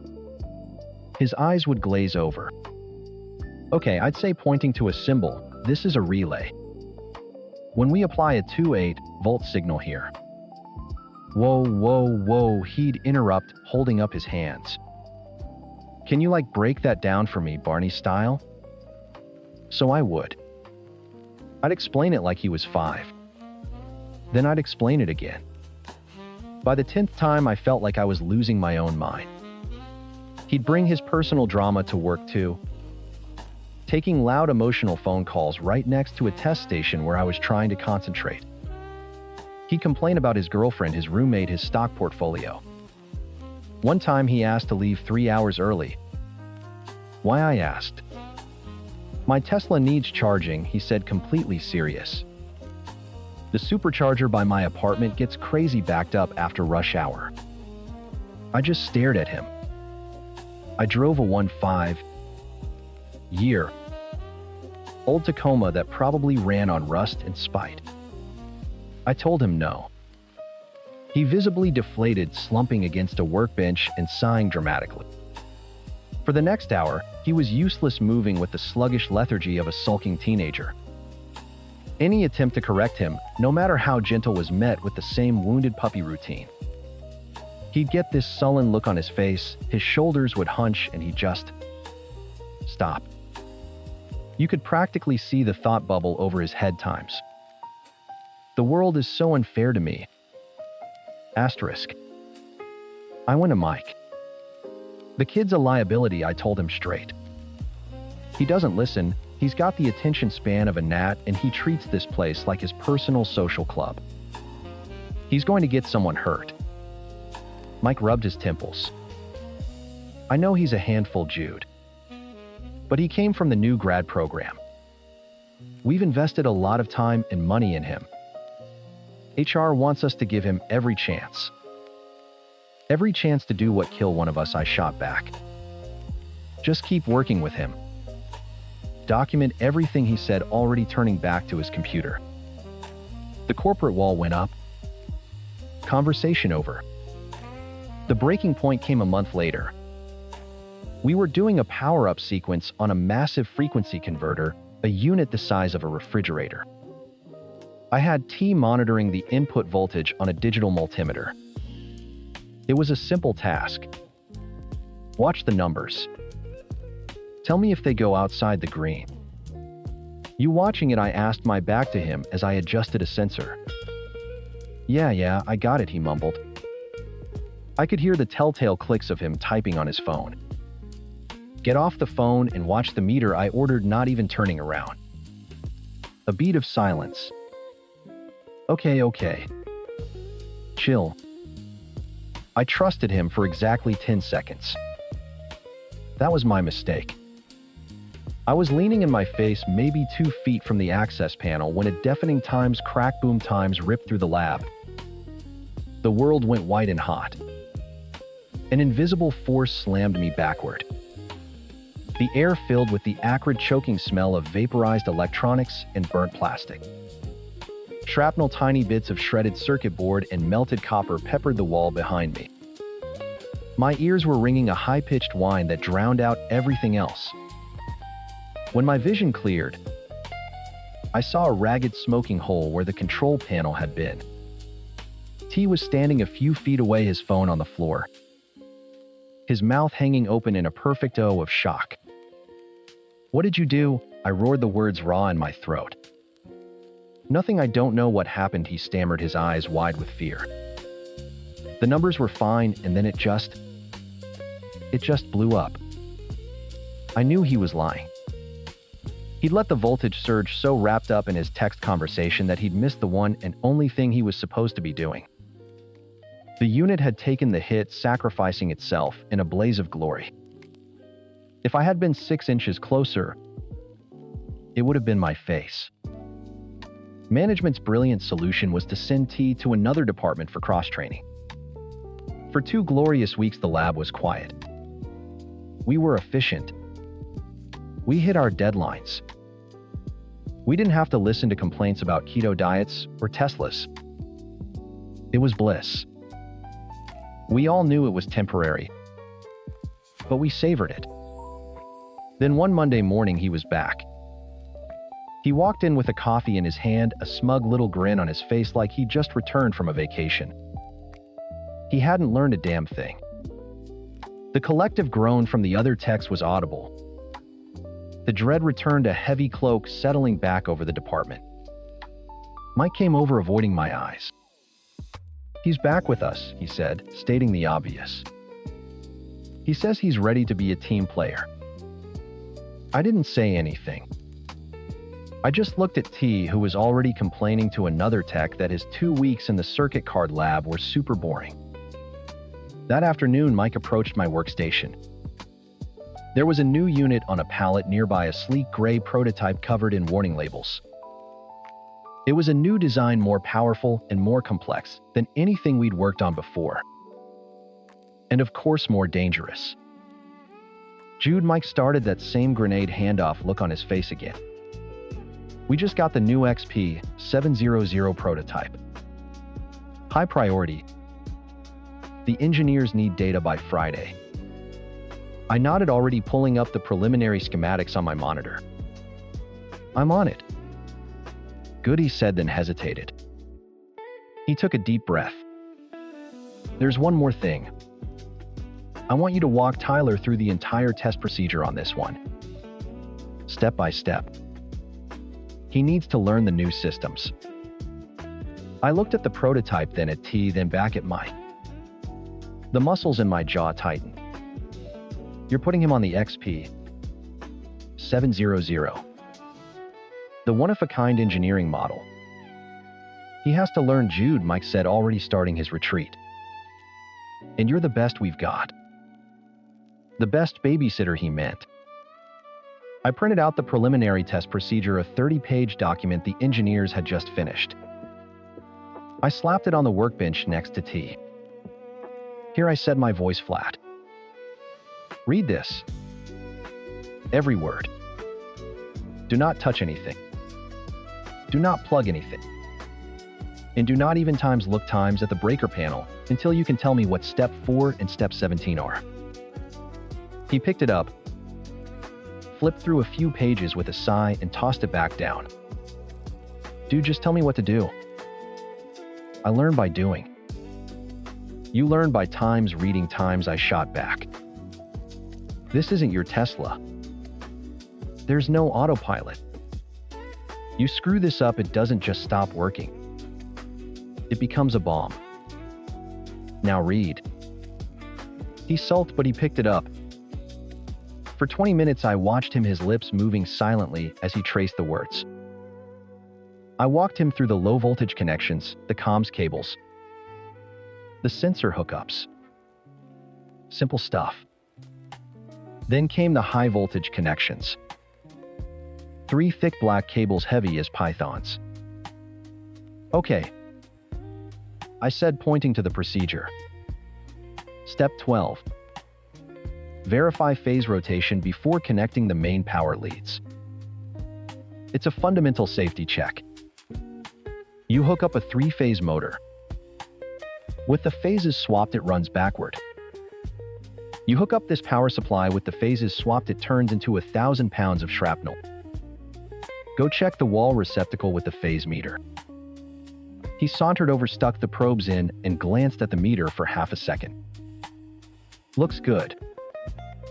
What's the reading?" "It's like A, B, C." "It's fine." I walked over and looked myself. The meter was blinking, indicating a fault. The battery was dead. He hadn't even checked if the damn thing was on.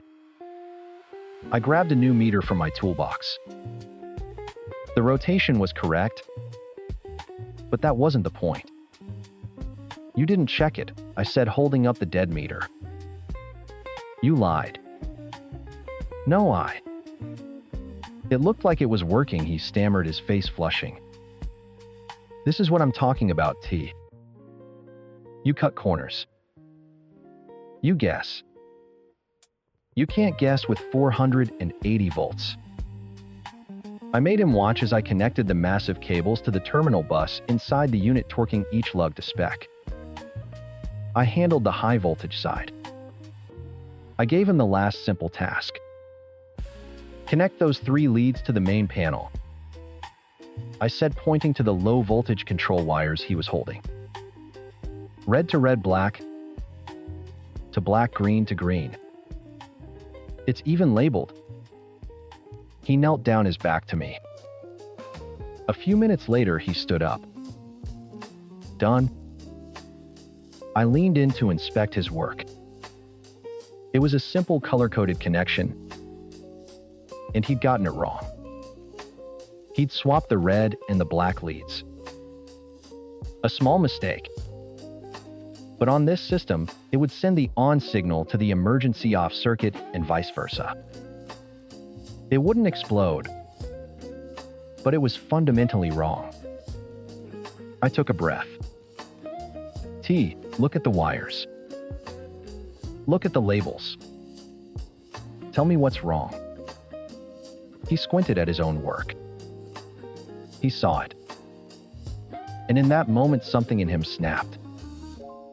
It wasn't shame or embarrassment. It was pure, petulant rage. The humiliation of being corrected one too many times.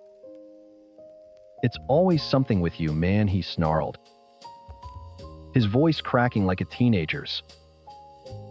Nothing's ever good enough. It's not about being good enough, I said, my voice dangerously calm. It's about being right. Fix it. He just stood there glaring at me, his fists clenched. The wounded puppy was gone. This was something else. This was a tantrum. Fine. He spat. He turned to the main breaker panel, next to the workstation. Whoa, hold on, I said, stepping forward. We're not ready to power up yet. He ignored me. In a fit of pique, he reached for the main disconnect. The procedure, the one he hadn't read, called for a specific sequence. Small control breakers first, then the main bus, then the final unit breaker. He did it backward and all at once. Asterisk slam. Asterisk. He threw the 400 amp unit breaker closed. Asterisk slam. Asterisk. He slammed the main bus energized breaker home. My brain screamed times no asterisk. I was lunging for him, for the panel, for anything. Slam. He closed the final breaker. A dead short. A direct path for the building's main transformer to unload into a cabinet 3 feet from my face. The world ceased to exist. There was no sound. There was only light and pressure. A flash of incandescent blue-white that burned my retinas, followed by a concussive blast that felt like a physical punch to my entire body. It wasn't a times boom asterisk. It was a solid, deafening times crack, times that vibrated through the concrete floor and into my bones. The air ionized, crackling with energy and the sharp metallic smell of ozone. The main breaker panel he'd just touched was a blackened, melted crater, spitting sparks like a demonic firework. My ears rang with a piercing shriek. T was on the floor, scrambling away like a crab, his face pale with terror. That was it. The last fuse in my head blew. I grabbed him by the front of his shirt, hauled him to his feet, and shoved him back toward the center of the lab. My voice wasn't a yell. It was a low, furious growl that cut through the ringing in my ears. You're done. He opened his mouth to say something, to make an excuse. Shut up, I snarled, pointing a shaking finger toward the door. Get your things. Get out of my bay. Don't touch anything. Don't talk to anyone. Get the hell out. He stumbled away, looking back at the smoking panel with wide, disbelieving eyes. For once in his life, he did exactly what he was told. I stayed for 3 hours after my shift ended. I had to isolate the damaged panel, reroute power from another bus, and write a detailed no-holds-barred incident report. Every screw-up, every warning, every single act of willful incompetence. I attached my previous emails to Mike and my documented notes. I sealed T's fate with his own stupidity. Around 7, Mike came down. He looked at the scorched wall, at the melted lump of plastic and copper that used to be a $50 000 breaker panel, and then at me. "You okay?" he asked quietly. "I'm fine," I said, not looking up from the wire I was stripping. "The unit's fine. The lab's not." He read the incident report right there, standing over my shoulder. He didn't say a word until he got to the end. He just sighed a long, weary sound of defeat. "This was the last nail in the coffin, Jude," he said. "I'm sorry I didn't listen sooner. He won't be back.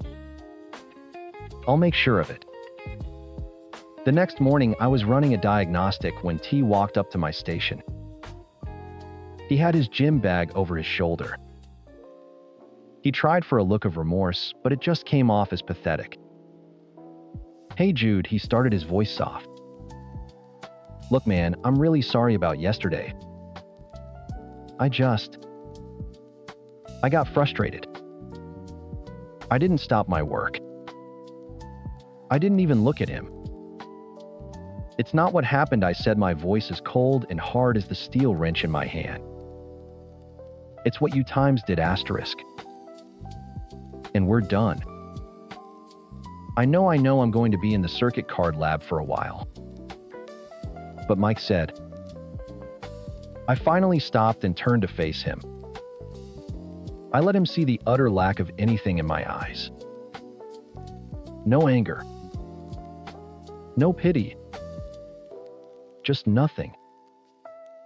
"You're not part of this team anymore," I said, enunciating every word. "We don't need you. We don't want you. Go pound sand." His face crumpled. The entitled frat boy, the incompetent technician, the petulant child, all of it collapsed into a huffy, indignant pout. He scoffed, turned on his heel, and stalked over to his locker. He shoved his few belongings into his bag, slammed the door shut, and stormed out of the lab without another word. A quiet fell over the test bay. The other techs, who had been watching from a distance, slowly went back to their work. The hum of the equipment sounded different. Cleaner. Safer. The hazard was gone.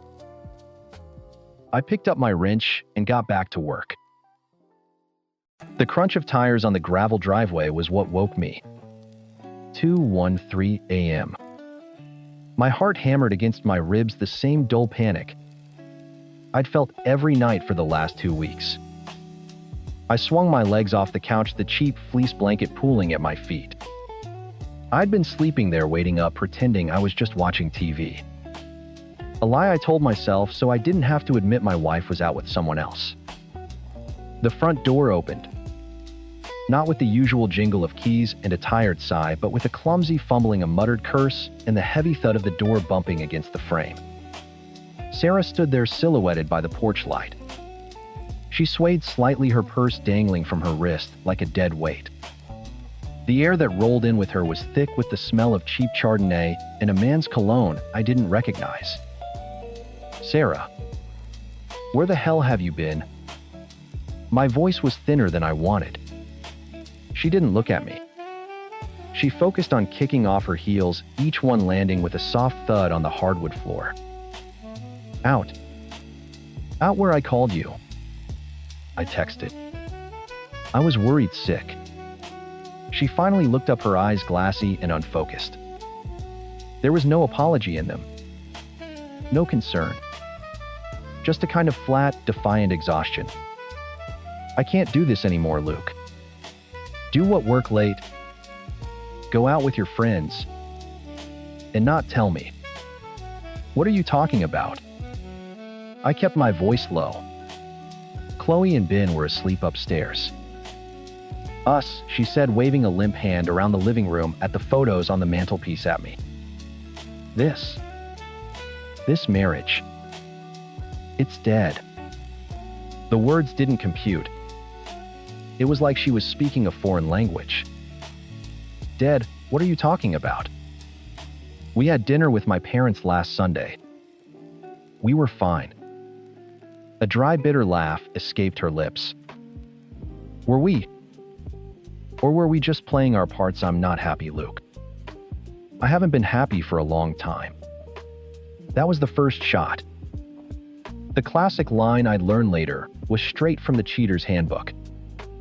It's designed to make you question your own reality. And you're just telling me this now. At 2 a.m. drunk, I met someone. She blurted out the words, tumbling over each other. He makes me feel alive. He sees me. I'm leaving. I felt the floor drop out from under me. My vision tunneled. You're leaving. Leaving what? You? The kids. This house. I want to be happy. What about times our times happiness? I choked out, pointing a shaking finger from me to her. What about Chloe? What about Ben?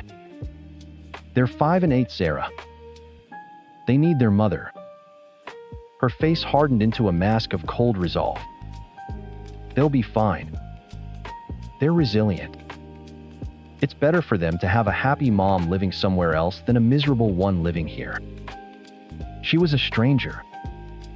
My wife of 10 years, the woman I'd held while she gave birth to our children, was gone. In her place was this hollowed-out replica speaking in soulless self-help cliches. The affair fog. I didn't have a name for it then. All I saw was a monster. She pushed past me and went upstairs. I heard her rummaging in the closet. The sound of suitcase wheels on the floor. I followed my legs, feeling like lead. Don't do this, I begged, standing in the doorway of our bedroom. She was throwing clothes into an open suitcase on the bed, a dress I bought her for our anniversary, a sweatshirt she stole from me in college, our history tossed aside like garbage. Sarah, please. We can fix this. We can go to counseling. Whatever it takes. She stopped a pair of jeans in her hand and turned to me. Why would I want to fix this so we can go back to being miserable? You suffocated me, Luke. I couldn't breathe. She was feeding on my panic, twisting my desperation into a justification for her betrayal. I love you, she said, the words utterly meaningless. But I'm not times and love times with you anymore. She zipped the bag, grabbed her purse, and walked toward the door. I stood in her way. Please. I whispered, tears finally breaking free. Don't leave your kids. I'll call them tomorrow, she said, her voice devoid of any emotion. She looked right through me. Move. I didn't. I couldn't. She sighed a sound of pure annoyance and simply pushed me aside. Not a hard shove, just a firm, dismissive pressure on my shoulder that sent me stumbling back a step. It was so casual, so final.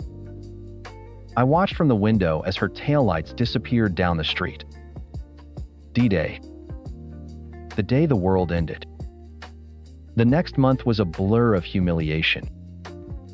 I was a textbook case. I called.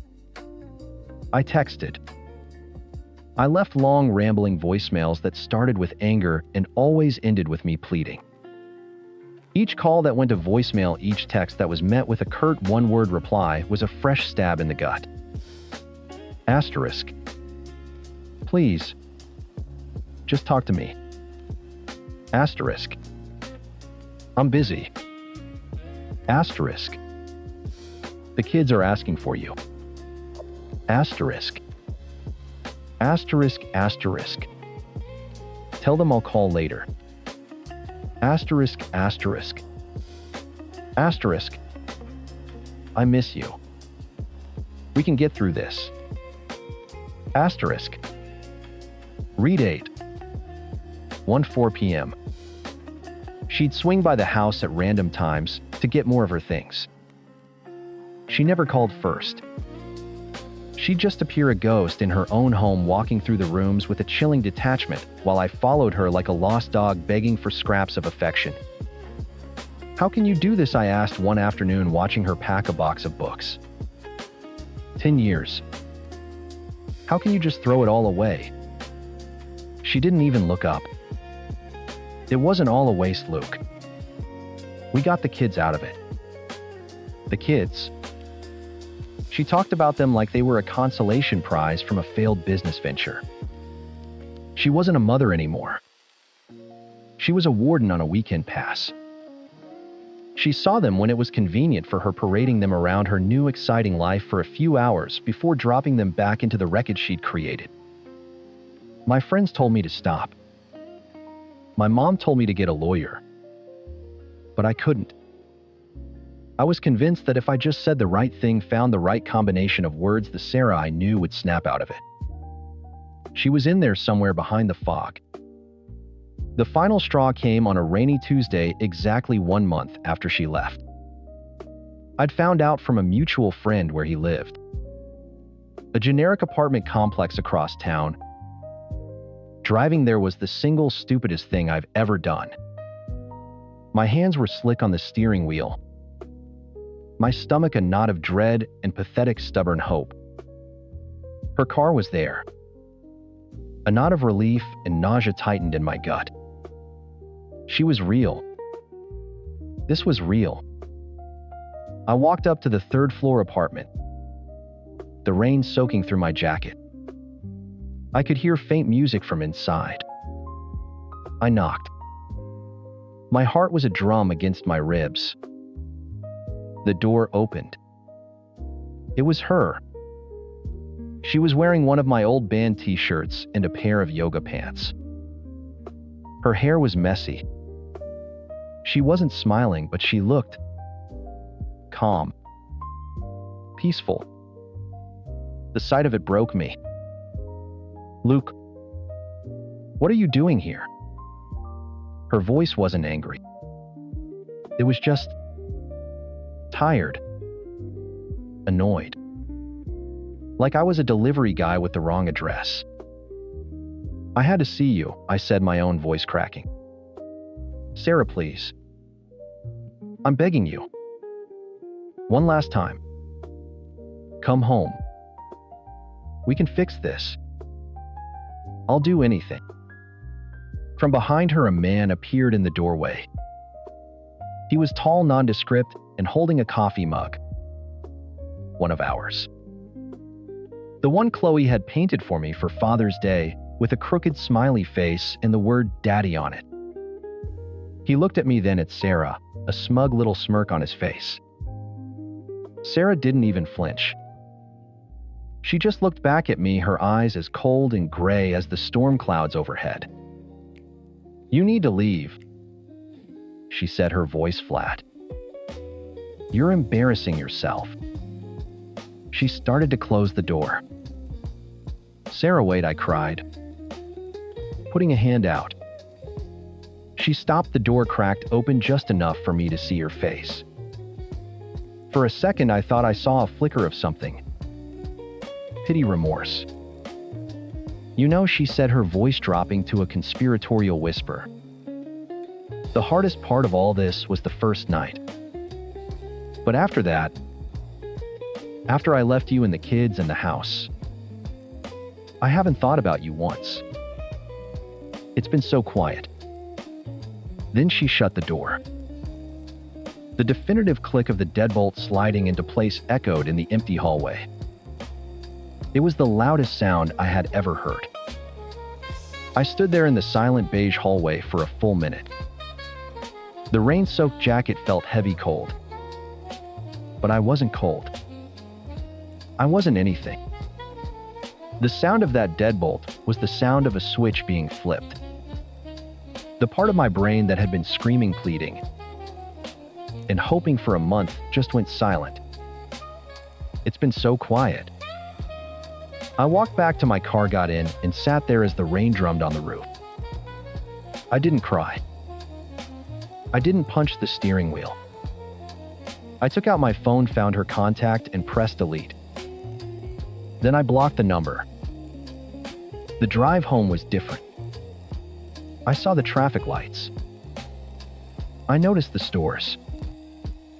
The fog in my head was gone, replaced by a crystalline, razor-sharp clarity. She hadn't been a victim of some magical affair fog. She was just selfish. The man with my daughter's coffee mug wasn't a soulmate. He was an accessory. And I wasn't a husband fighting for his marriage. I was a fool begging his abuser for another chance. I got home, walked straight into the kitchen, and called my mom. I'm done, I said before she could even say hello. Oh, honey, I'm so sorry. Don't be, I said. I'm not. I need the name of that lawyer you mentioned. The next morning, I was in a high-back leather chair across from a man named David Chin.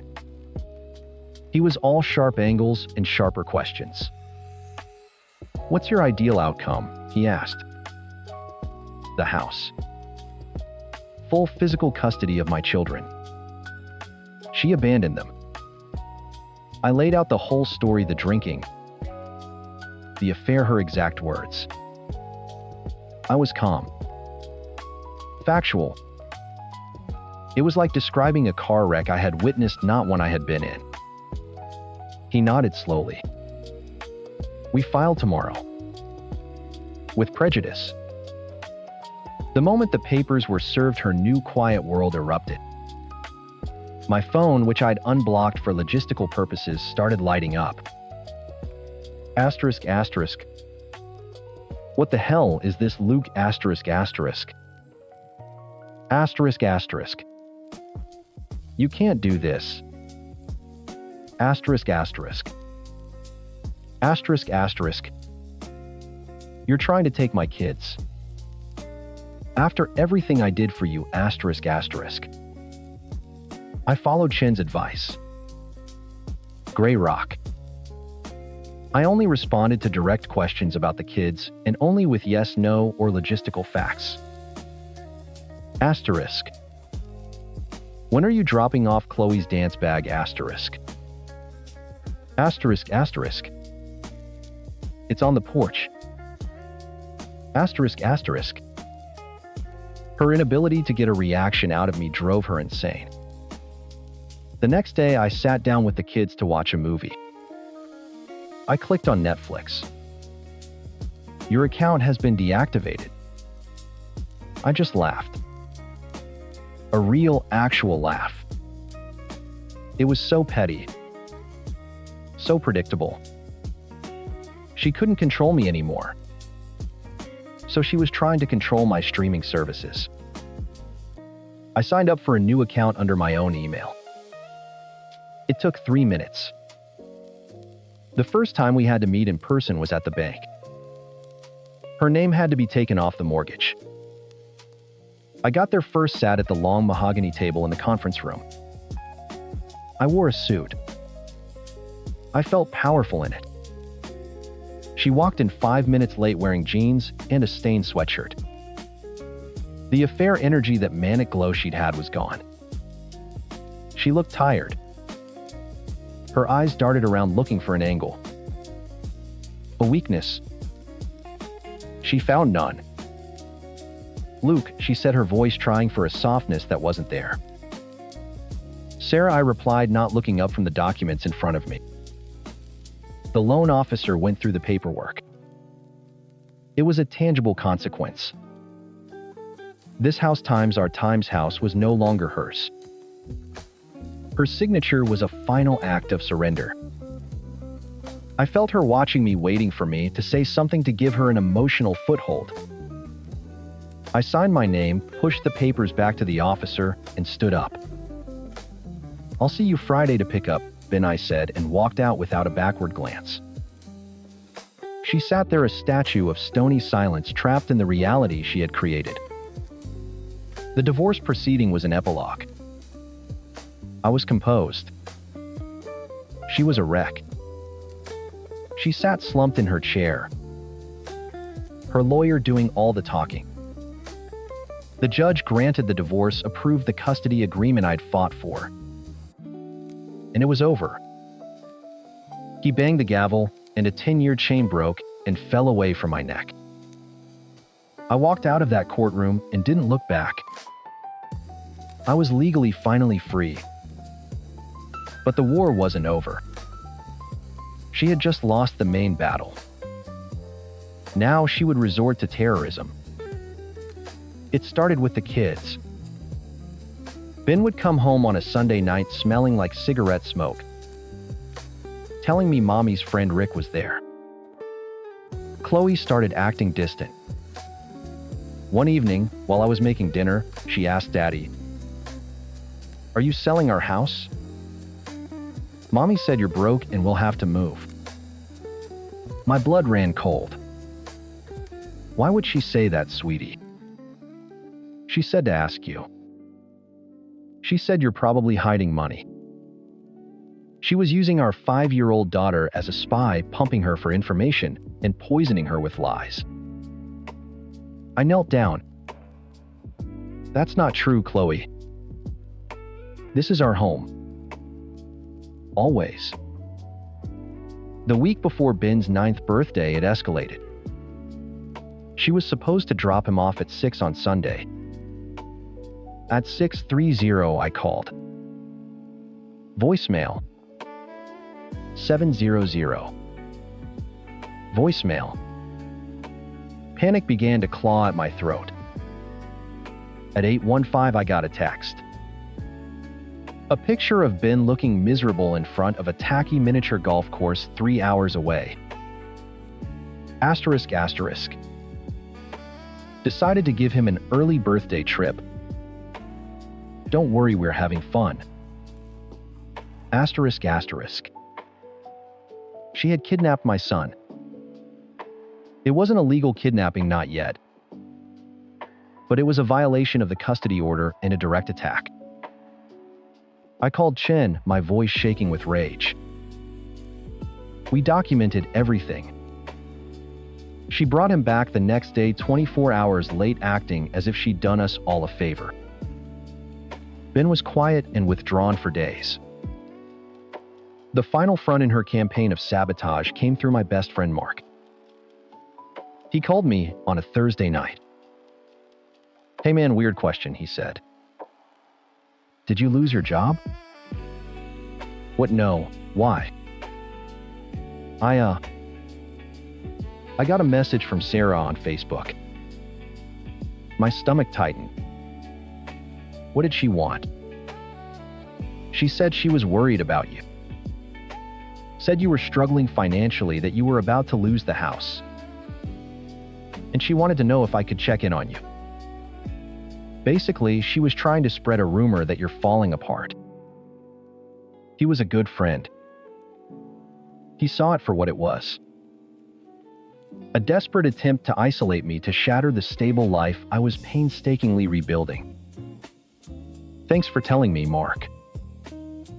Of course, man. She's unhinged. You need anything? No, I said, looking around the quiet living room at the backpacks by the door and the Lego castle on the floor. I have everything I need right here. She hadn't broken me. She hadn't won. The marriage was over, the house was mine, the kids were safe with me. All she had left was a scorched earth policy lobbing pathetic grenades from a distance. But I wasn't the pleading man on her doorstep anymore.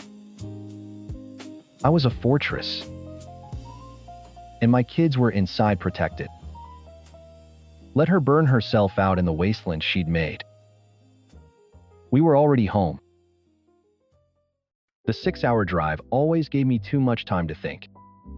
6 hours of asphalt hypnosis watching the white lines flicker by my mind cycling through the same damn loop. Is she okay? Is she happy? Is she alone? It was a low humming anxiety that lived under my skin, a permanent side effect of loving someone from 300 miles away. My phone buzzed in the cup holder. Sarah's picture lit up the screen. That selfie from our trip to the coast last year, the one where the wind is whipping her hair across her face, and she's got that wide, uncontainable smile. The smile that made me put a ring on her finger. I tapped the screen. Hey you. I'm about an hour out. Babe, oh my god, finally. Her voice was a little too bright, a little too loud. I can't wait. I miss you so much, it's stupid. Miss you too, I said, my grip tightening on the wheel. How's everything? How's Kevin? Oh, you know. He's Kevin, she laughed. Her brother had been a temporary fixture on my couch for 8 months now. He's fine. We're just hanging out. I was about to make dinner. Are you hungry? Starving. Good. I'll see you soon. Drive safe. I love you. Love you too. I hung up and the silence in the cab felt heavy. I love you. The words felt automatic, a script we'd been reading for 2 years. But lately the subtext was screaming at me. It started about a year in. A drunk text from one of her friends to me times. You should know what Sarah's doing when you're not around. Asterisk. When I confronted her, the tears came instantly. She's always been jealous of us. How could you even listen to that? I felt like an asshole. I dropped it. 6 months later, a rumor got back to me through a friend of a friend who knew one of her coworkers, a late night with a guy from accounting. This time she got angry. You really think I'd risk all this for some boring guy from work? I live in your apartment. Tristan. I'm wearing your ring. Have a little faith. It was a good point. I was paying for everything, the rent, the bills, her car insurance, her phone. She wasn't working. It didn't make sense. I dropped it. The third time was the one that stuck with me. It came from her ex, Mark. He'd cornered me at a bar when I was home for a weekend visit, his face tight with something that looked a lot like pity. He said she'd been calling him, texting him, telling him she was miserable. Sarah went ballistic. She claimed he was an obsessive stalker, that he couldn't accept she'd moved on and was happy. She showed me a string of texts she'd sent him telling him to leave her alone. It looked convincing. I believed her. I had to. I'd been cheated on before in a different life, with a different woman, and the paranoia had almost broken me. I swore I'd never become that guy again. I needed proof. Hard, undeniable physical proof. Without it, accusations were just poison. Pulling into my assigned spot felt like docking a ship after a long voyage. I killed the engine and just sat there for a second, gathering the energy to switch from long-haul worker to attentive fiancé. The apartment doors swung open before I even got my key in the lock. Sarah threw her arms around my neck, burying her face in my chest. You're home. I hugged her back, breathing in the scent of her shampoo. I'm home. Over her shoulder, I saw Kevin on the couch, controller in hand, eyes glued to the TV. He gave a little two-fingered wave without looking away. What's up, man? Hey, Kevin. The week was a blur of trying to feel normal. We went out to dinner, saw a movie, had lazy mornings in bed. But there was a weird energy I couldn't shake. Her phone was always face down. She'd take calls in the other room. When I asked who it was always my mom or my sister. She seemed jumpy, her eyes darting around whenever we were out in public. I told myself it was the distance. I told myself I was projecting my own insecurities onto her. I wanted to be wrong. I desperately needed to be wrong. It was Thursday night, our last night before I had to drive back to the job site for another 2-week rotation. We were on the couch, a stupid reality show playing on the TV. Kevin had gone out with some friends. For the first time all week, it felt quiet. It felt almost like us again. Sarah was curled into my side, her head on my shoulder. "I hate that you have to leave tomorrow." "I know," I said, stroking her hair. "Me too." "Maybe you could look for something closer to home soon," she asked, her voice small. "We'll talk about it," I said, the same non-committal answer I always gave. That's when it happened. A sharp, confident knock on the door. Not a neighbor. Not a delivery. It was too late for that. Sarah sat bolt upright, her body rigid. "Who's that?" she whispered, her eyes wide. "I don't know." I got up from the couch, a cold feeling creeping up my spine. Her reaction was all wrong. It wasn't curiosity. It was fear. I looked through the peephole, and my stomach dropped through the floor. It was Mark. Her ex. He stood there under the flat yellow light of the hallway. His jaw set, his gaze fixed on my door.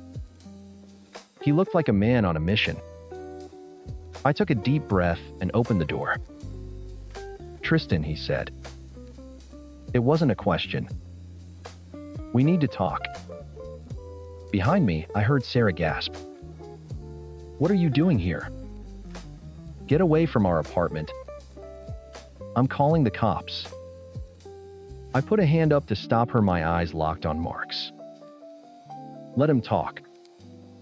"She's a liar, man," Mark said, his voice low and steady. He wasn't trying to cause a scene. He was just delivering a verdict. "She told me you two were done. She said you broke up over a month ago." "He's insane, Tristan.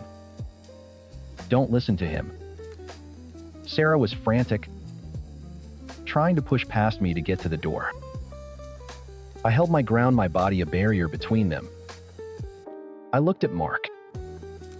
My voice came out flat, hollow. "I need proof." He didn't even flinch.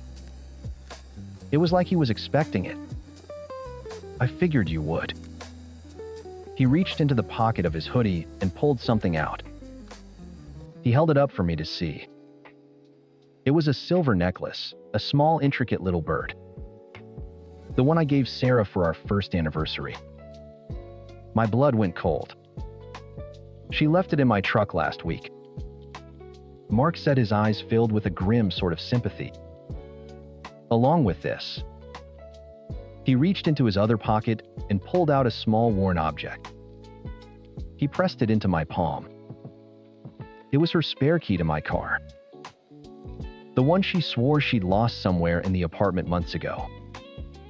The one I'd helped her search for an entire weekend. I stared at the key in my hand, then at the necklace. The pieces of the last 2 years clicked into place with sickening clarity. The drunk text, the rumors, the late-night calls. It wasn't paranoia. It was my gut screaming a warning I'd refused to hear. I looked up from the evidence, my world tilting on its axis. Mark just stood there, his face a grim mask. I could hear Sarah behind me starting to sob, the lies already forming on her lips. I closed my hand around the key, the cold metal biting into my skin. I looked at Mark. "Wait here," I said, my voice barely a whisper. "Don't go anywhere." I stepped back inside and shut the door, leaving him in the hallway. The click of the deadbolt echoed in the sudden, suffocating silence of the apartment. I turned around.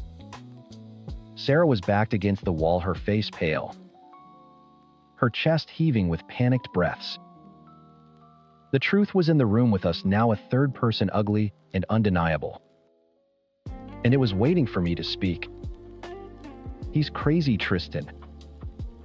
She stammered, hands fluttering near her face as if to ward off my expression. "He's obsessed with me. He must have stolen that stuff. You can't possibly believe him over me."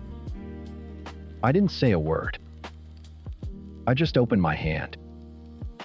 The silver bird necklace lay coiled around the dull metal of my car key.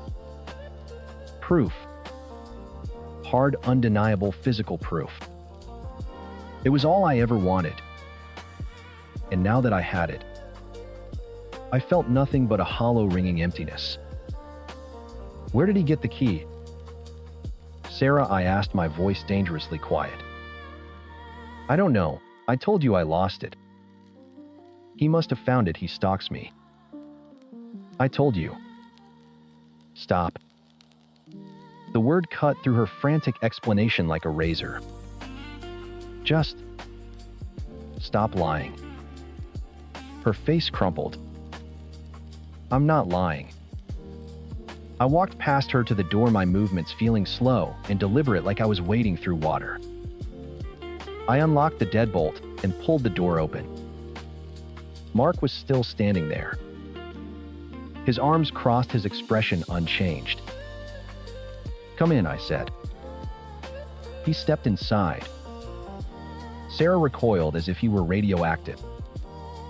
Get out of my house, she shrieked, pointing a shaking finger at him. It's not your house, I said, my voice flat. It's my apartment. And he's not going anywhere until I get the truth. I closed the door again, trapping the three of us in the small entryway. The air was thick with betrayal. I looked from her terrified face to his grim one. She told me you were working through the details of the breakup. Mark set his eyes on me. Said you were being difficult about the apartment. That she needed a place to crash for a few nights while you moved your stuff out. I looked at Sarah. Her eyes were wide with panic darting between us, searching for an exit and angle, a lie that would stick. She found none. He's twisting everything. She cried, turning her tear-filled eyes to me. Babe, please. It's us. It's always been us. He's trying to ruin what we have. What do we have, Sarah? I asked, holding up the necklace again. Because right now it looks like we have a bunch of lies and my anniversary gift that you left in his truck. The mention of the truck, the specific detail, was the final blow. Her whole body seemed to deflate. The fight went out of her, replaced by a desperate, pathetic pleading. Okay, she whispered, tears streaming down her face now. Okay, fine, I messed up. I was so lonely, Tristan. You're gone all the time, and I got scared. I thought you were seeing someone else out there. It was stupid, I know. But I was hurt. And I made a mistake. A mistake, I echoed the word, tasting like poison. Yes, just once. It was one time, she sobbed, reaching for my arm. I flinched away from her touch. It meant nothing. It was just a stupid, lonely mistake. We can fix this. We can go to therapy. Please, Tristan. Don't throw everything away over one mistake. I looked at Mark. He just shook his head slowly, a silent confirmation of what my gut was already screaming at me. This wasn't a one-time thing. This was a pattern. This was who she was. No, I said. The word was small, but it felt like a mountain. We can't fix this. I turned my back on Mark and looked directly at her. All the love I'd felt for her had curdled into disgust. I saw her for what she was, a parasite, living in my home, spending my money, all while lying to my face. Pack your things, I said. All of them. And tell Kevin to pack his too. I want you both out of here. Tonight. Tristan. No. Please. She begged, grabbing the front of my shirt. You can't do this. I have nowhere to go. I love you.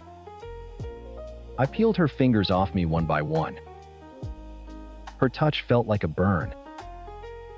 You should have thought about that before you went to his place. It's over, Sarah.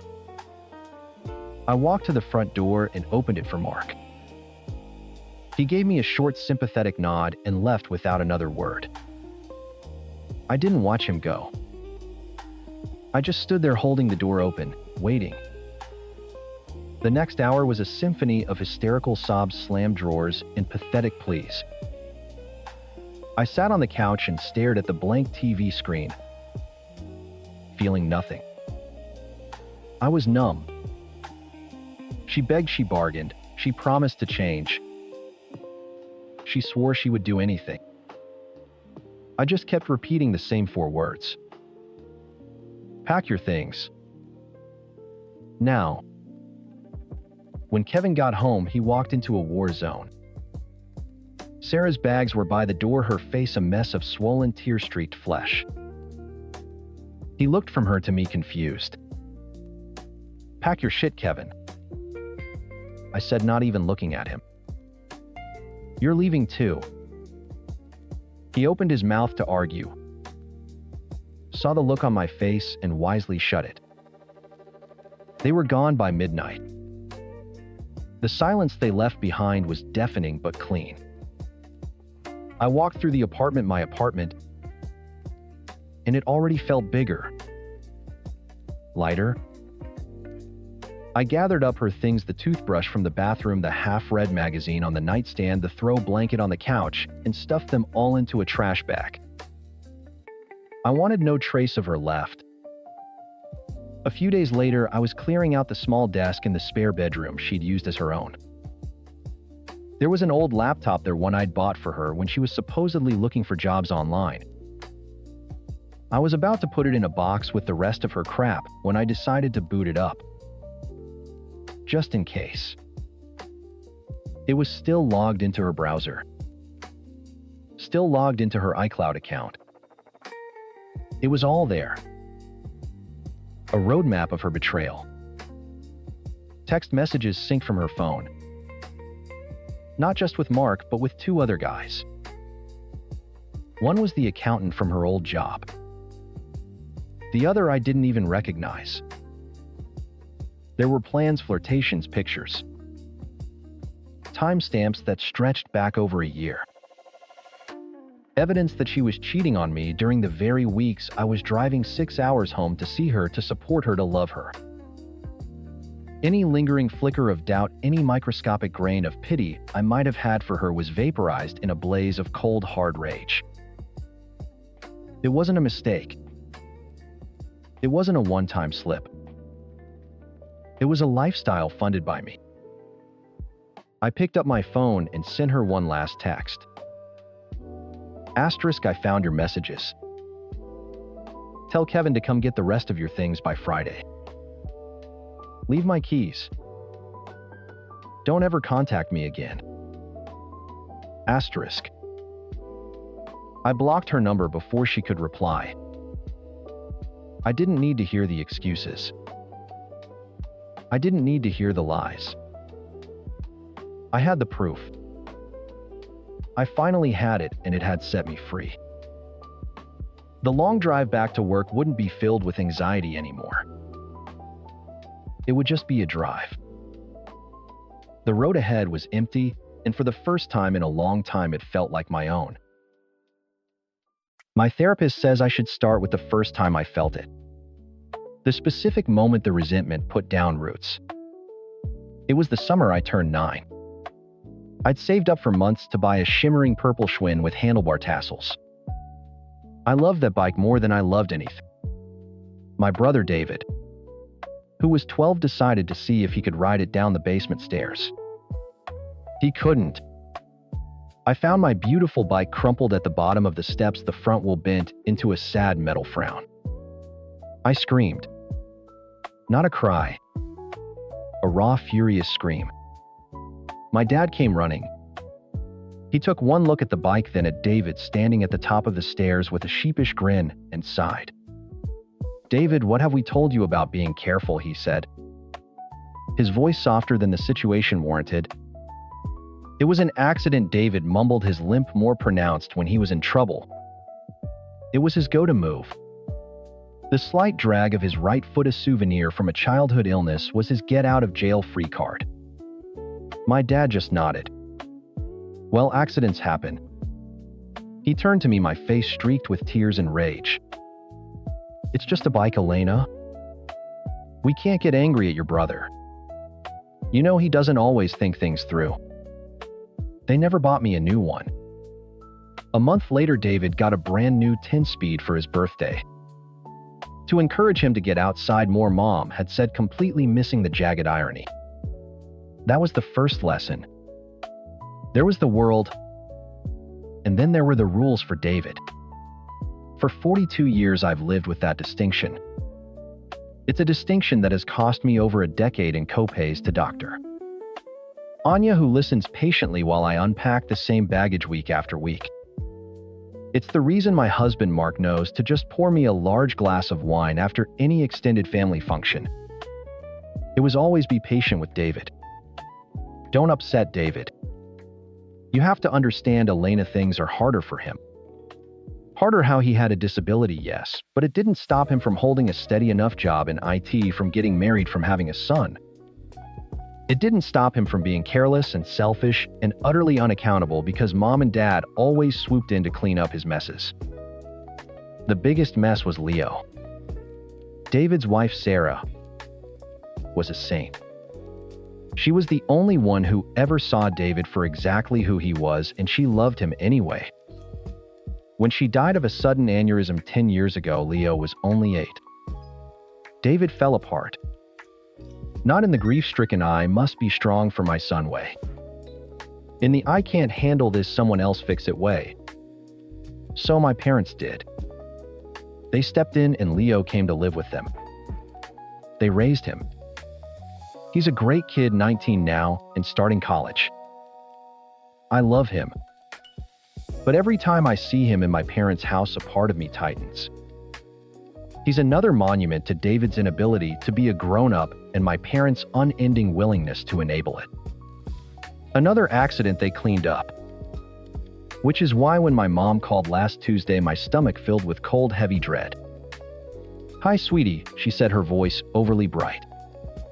"Your father and I have decided. It's finally time to get our affairs in order. We've made an appointment with a lawyer, a Mr. Davies, for this Saturday. We want you and David to be there." I leaned against my kitchen counter, staring at a drawing my daughter Chloe had taped to the fridge.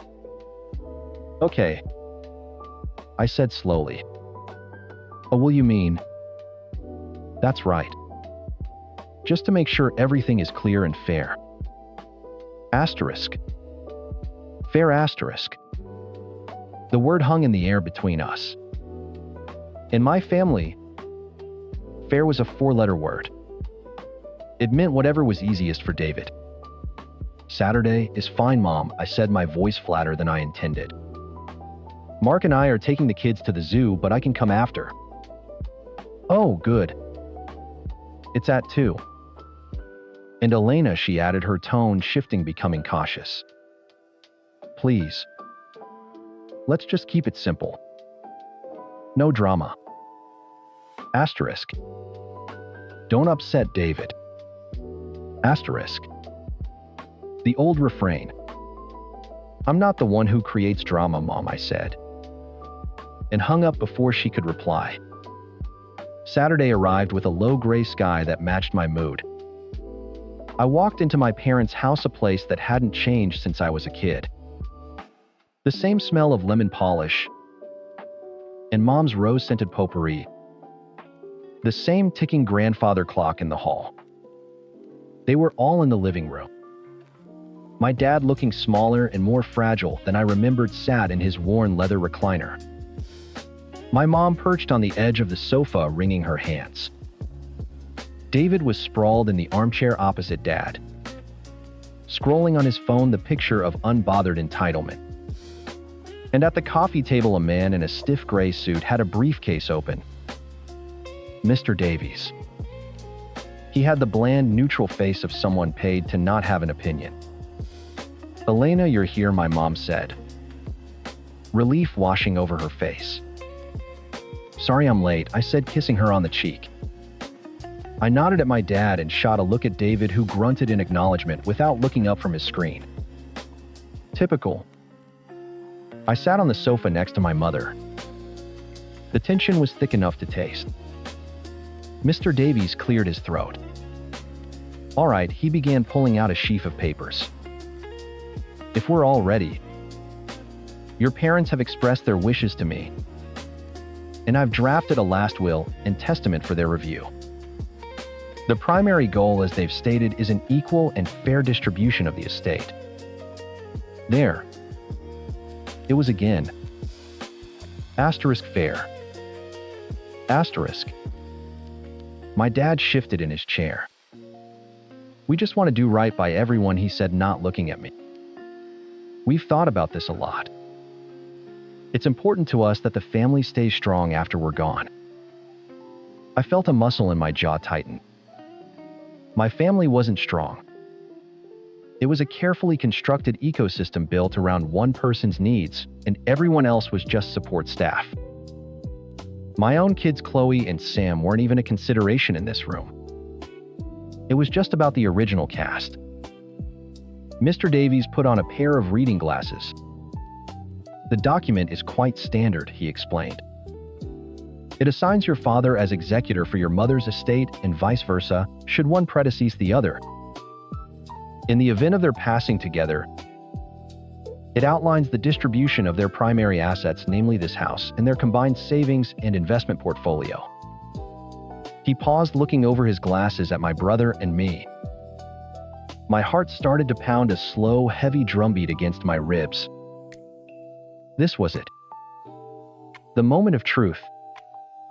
Decades of resentment of being the responsible one, the one who built her own life without a safety net, all came down to this piece of paper. I just wanted it to be simple. 50-50. Clean. Anything else was a betrayal. My mom reached over and patted my hand, her palm clammy. "We think it's the best way, honey," she whispered, her eyes pleading with me. Asterisk. "Don't make a scene. Please, Elena." Asterisk. Mr. Davies took a sip of water, then looked down at the document. "After all debts are settled, the remaining estate," he announced, his voice clinical and final, "is to be liquidated and divided into 3 equal shares." 3 equal shares. The words echoed in the stuffy living room. My brain snagged on the number. 3. There were 2 of us. 2 children. Me and David. I forced a small, tight laugh. "I'm sorry, Mr. Davies. I must have misheard. Did you say 3? Mr. Davies glanced at my parents. My mother gave a weak, almost imperceptible nod. "That is correct," the lawyer said. "1 share for your brother David. 1 share for you, Elena. And 1 share for your nephew Leo." My blood went cold. I looked from my mother's pleading face to my father's determined avoidance of my gaze. "Leo," I asked, my voice dangerously quiet. "Why is Leo a primary heir?" "Well, honey." My mom started, her voice trembling slightly. "We raised him. He's like a son to us." "He has times a son," I said, pointing a thumb at David, who was finally looking up from his phone, a scowl forming on his face. "And I have 2 children. Chloe and Sam. If we're including grandchildren as primary heirs, then shouldn't all 3 of them be included?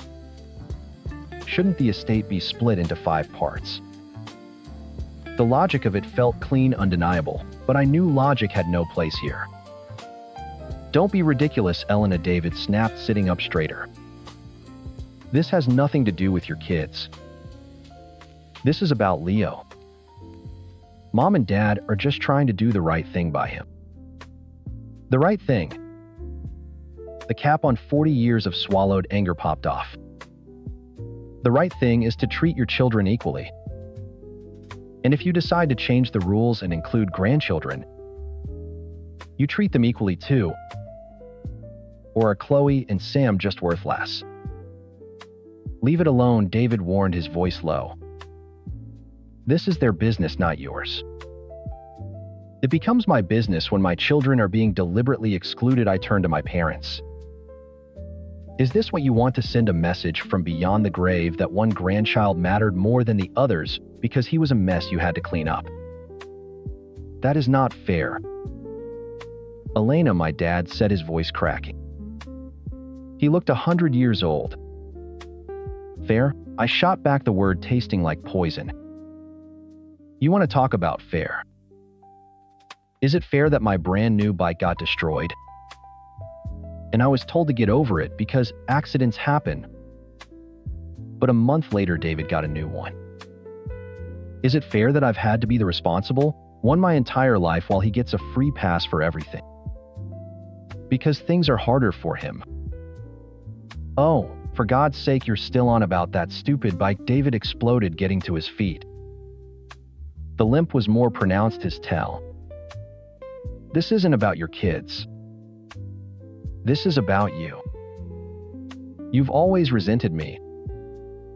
And now you're punishing my son for it. You're punishing a kid who lost his mother because you've got some deep-seated childhood bullshit you can't get over.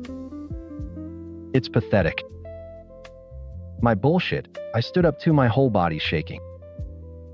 My bullshit is that I'm sick of watching you fail upwards your entire life on the backs of our parents. Leo is with them because you couldn't handle being a father. And now you're letting them write my children out of their own family history to reward you for it. Stop it. My mother shrieked, a sound I hadn't heard since I was a child. She was clutching her chest, her face pale. Both of you just stop it. My dad struggled to his feet, grabbing the arm of his recliner for support. Mr. Davies, he said, his voice raspy with effort. Change it. Just change it. 50-50.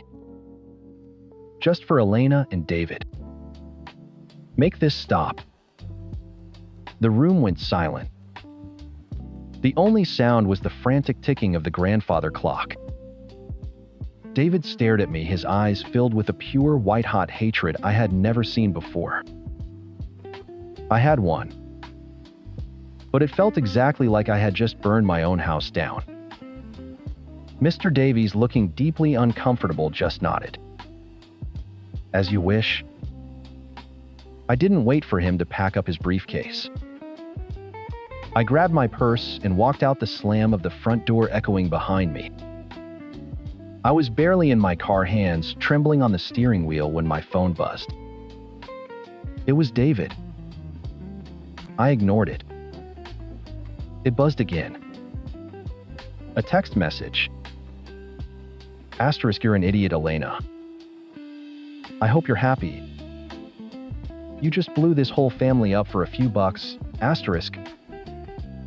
I threw the phone onto the passenger seat and drove. I didn't tell Mark what happened when I got home. I couldn't form the words. I just hugged Chloe and Sam so tightly they complained. Then I went into my bedroom and cried. The next few days were a wall of suffocating silence. I called my mom's cell. It went to voicemail. I sent a text. No reply. They were icing me out. David had blocked my number. The ecosystem was in shock. The support staff had staged a coup, and the king was furious.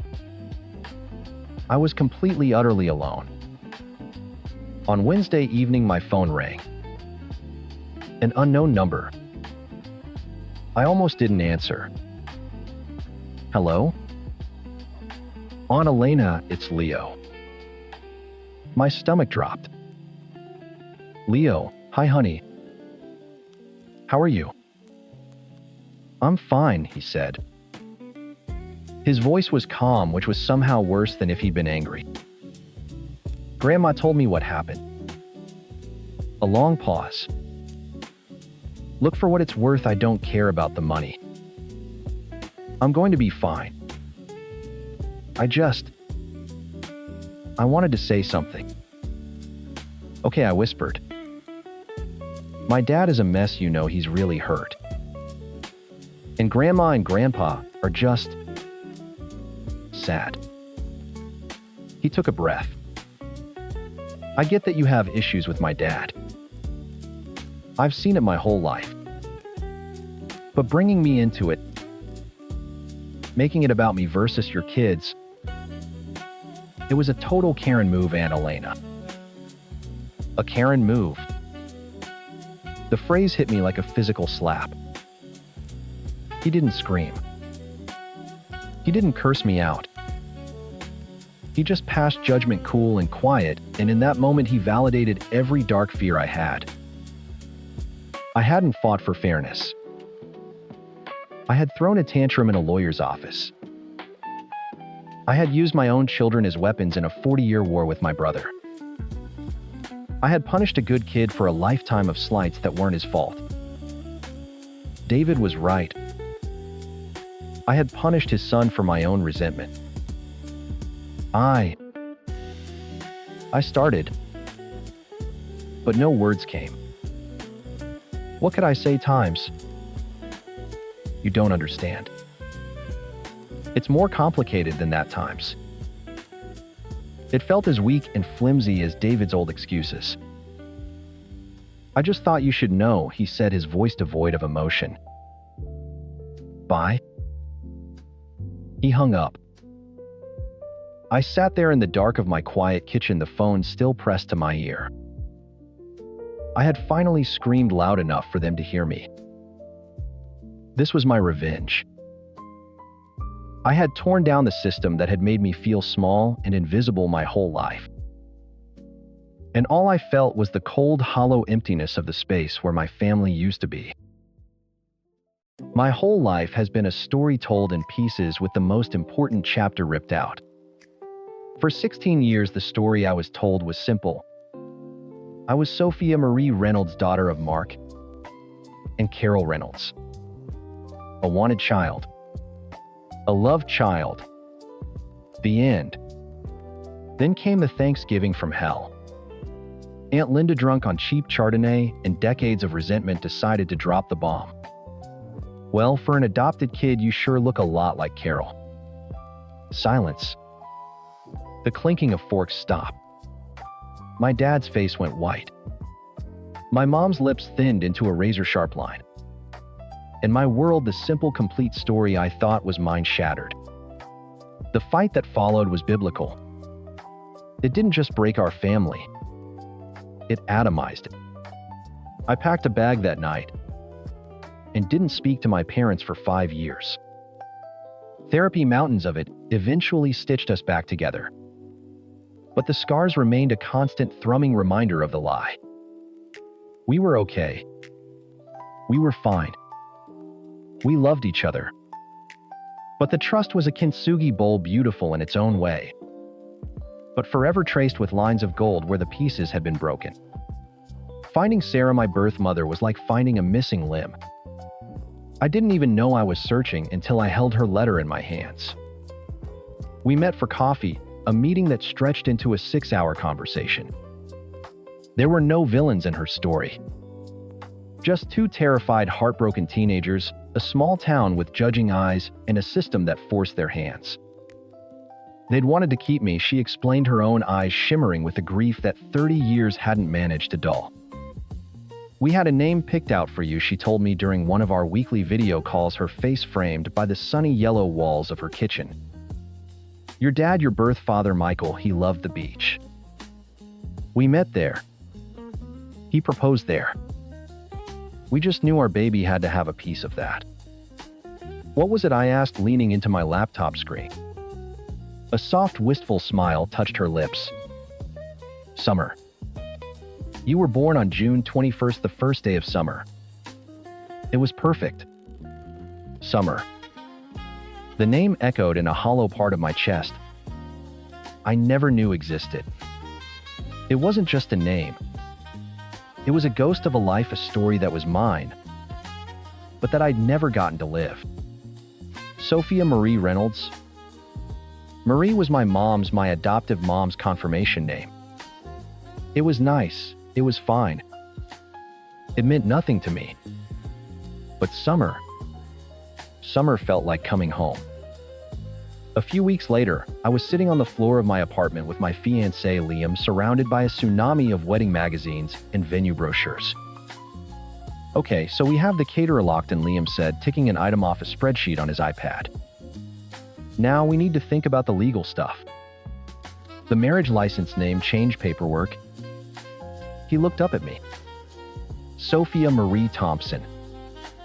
Has a nice ring to it. I stared at the sample form he was holding. Asterisk first name. Middle name, last name, asterisk. Sophia Marie Reynolds. Soon to be Thompson. The name Marie felt like a stranger's coat I'd been forced to wear. It was a connection to a woman who for 16 years had edited the most fundamental part of my identity out of my life story. I loved her, I did. We'd worked hard to get back to a good place. But her love had come with an asterisk, a condition of silence. Sarah's love was a revelation. It was a simple, uncomplicated truth. She was the beginning of my story. I'm going to change it. I said the words leaving my mouth before I'd fully formed the thought. Liam looked up confused. Change what? The caterer. Please don't say the caterer. I already dreamed about their mini tacos. No, I laughed, shaking my head. My middle name. To what? I took a deep breath, the name feeling sacred on my tongue. Summer. Liam's face softened. He knew everything. The Thanksgiving, the 5 years of silence, the painful rebuilding. He'd been the one to hold me as I cried after my first meeting with Sarah. He reached across the pile of magazines and took my hand. Sophia Summer Thompson, he said, testing it out. He squeezed my hand. I love it. It's you. It was me. It was the girl born on the summer solstice to 2 kids who loved each other on a beach. It was a way to stitch that first ripped out chapter back into my own book. It wasn't about replacing anyone. It was about completing times myself. The first person I had to tell was Sarah. I called her that night, my heart thumping a nervous rhythm against my ribs. I have something to tell you, I started, my voice trembling slightly. It's about the wedding. When I changed my last name to Liam's, I'm also changing my middle name. Oh, she said, her voice warm and curious. I'm changing it to Summer. Silence.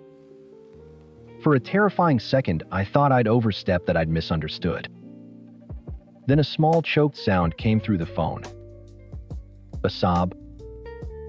Are you okay? I asked, panicking. Oh, honey, she whispered, her voice thick with tears. I'm more than okay. I never thought. After all these years, I never thought that name would ever be used. It feels like I'm getting a piece of you back. We cried together, a messy, happy flood of tears that washed away 30 years of what ifs. Her joy was a balm, a confirmation. This was right. This was my name. This was my story. A week later, I was sitting in my car outside my parents' house. The official name change petition, filled out in neat black ink, was in my purse. Asterisk Sophia Summer Reynolds. Asterisk, it looked so right. I felt a flutter of nerves, but it was overshadowed by the warmth of Sarah's reaction. My parents would understand. They had to. After all the therapy, after all the talks about honesty and acceptance, this was the culmination of that. This was me finally whole. I took a breath and walked up the familiar brick path. My mom, Carol, opened the door before I could knock, a wide smile on her face. "Sophia, come in, your father's just opening a bottle of wine. We're so excited to hear your news." We sat in the living room, the same room, where my world had fallen apart all those years ago. It was cozier now, filled with pictures of Liam and me, of holidays spent rebuilding bridges. My dad, Mark, handed me a glass of Merlot. So he said, settling into his armchair, his eyes twinkling, "What's this exciting wedding update?" I smiled, feeling the warmth of the wine and their love. This would be fine. They would be happy for me. "Well, you know, Liam and I have been getting all the legal paperwork sorted out," I began, my voice steady and sure.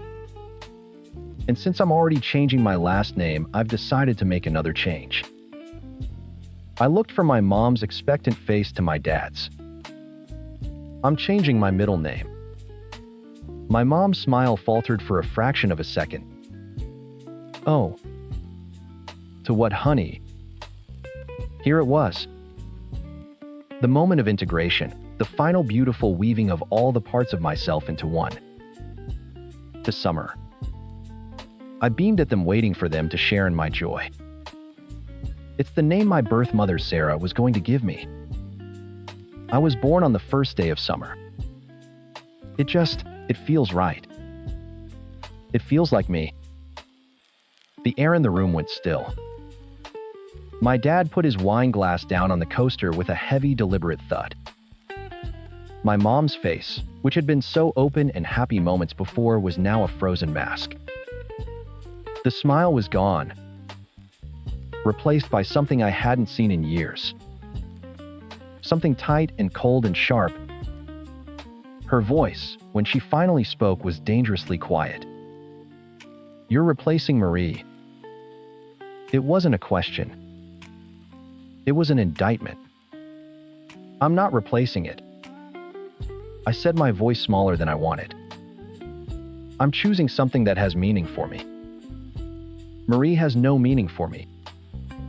"Mom, you know that." "No meaning." Her voice cracked, a fissure in her icy composure. "I gave it to you. Mark and I chose it for you. We named you. Doesn't times mean anything?" My dad leaned forward, his protective instincts kicking in. "Carol, calm down." He turned to me, his expression hardening. "Sophia, this is a slap in the face.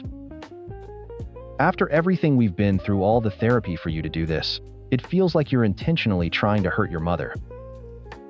Hurt her. This isn't about hurting anyone." My own anger began to bubble up, hot and familiar. "This is about me asterisk. It's about my identity. An identity you hid from me for 16 years. "Oh, here we go," Carol snapped, throwing her hands up. "We knew you'd throw that in our faces. We did that to protect you. You did it to build a perfect little family on top of a lie." I was on my feet. Now the wine forgotten on the coffee table. "You wanted a closed adoption specifically to erase Sarah and Michael from my life. You erased my entire history. But now that I'm trying to honor that history, a history you denied me, I'm the one who's erasing you. The hypocrisy is breathtaking. You should have just added it," my dad said, his voice low and tight. "Sophia Marie Summer. We could have lived with that. But to cut Marie out completely, that's a choice, Sophia. A deliberate one." "Yes, it is," I said, my voice shaking with a fury I hadn't felt in years. "It's my choice. I am not a collection of names to appease everyone's feelings. I'm not a diplomatic treaty. Marie is your story. Summer is mine asterisk. It's the first chapter. The one you ripped out. Carol started to cry. Silent, angry tears that tracked down her cheeks. I don't even know who you are anymore. That's the point, I whispered, the fight draining out of me, replaced by a deep, hollow ache. I'm just starting to figure that out for myself. I grabbed my purse from the entryway and walked out, not looking back. The slam of the front door felt like a final punctuating crack in our fragile Kintsugi Bowl family. I drove to Liam's, my hands trembling so hard I had to grip the steering wheel with white-knuckled force. I called him, my voice a ragged mess. It was a disaster, I choked out. They hate it. They think I'm erasing them. Pull over, Liam said, his voice firm but gentle. Right now, just pull over. I did, slumping against the driver's side window in a deserted parking lot. Okay, he said. Breathe. Are you listening? You are not erasing them. They are making your journey about their insecurity. That is not your burden to carry. Not anymore. His words were a lifeline. When I got to our apartment, he was waiting by the door. He didn't say anything, just wrapped me in his arms and let me sob into his shirt. Later, we were curled up on the couch. The unsigned name change petition sitting on the coffee table like an unexploded bomb. Maybe your dad's right, I mumbled into a throw pillow. Maybe I should just add it. It's not worth blowing up my family again. Liam was quiet for a moment. He picked up the form, his eyes scanning the neat black ink. What did Sarah say when you told her? She cried. I said, my own eyes welling up again at the memory.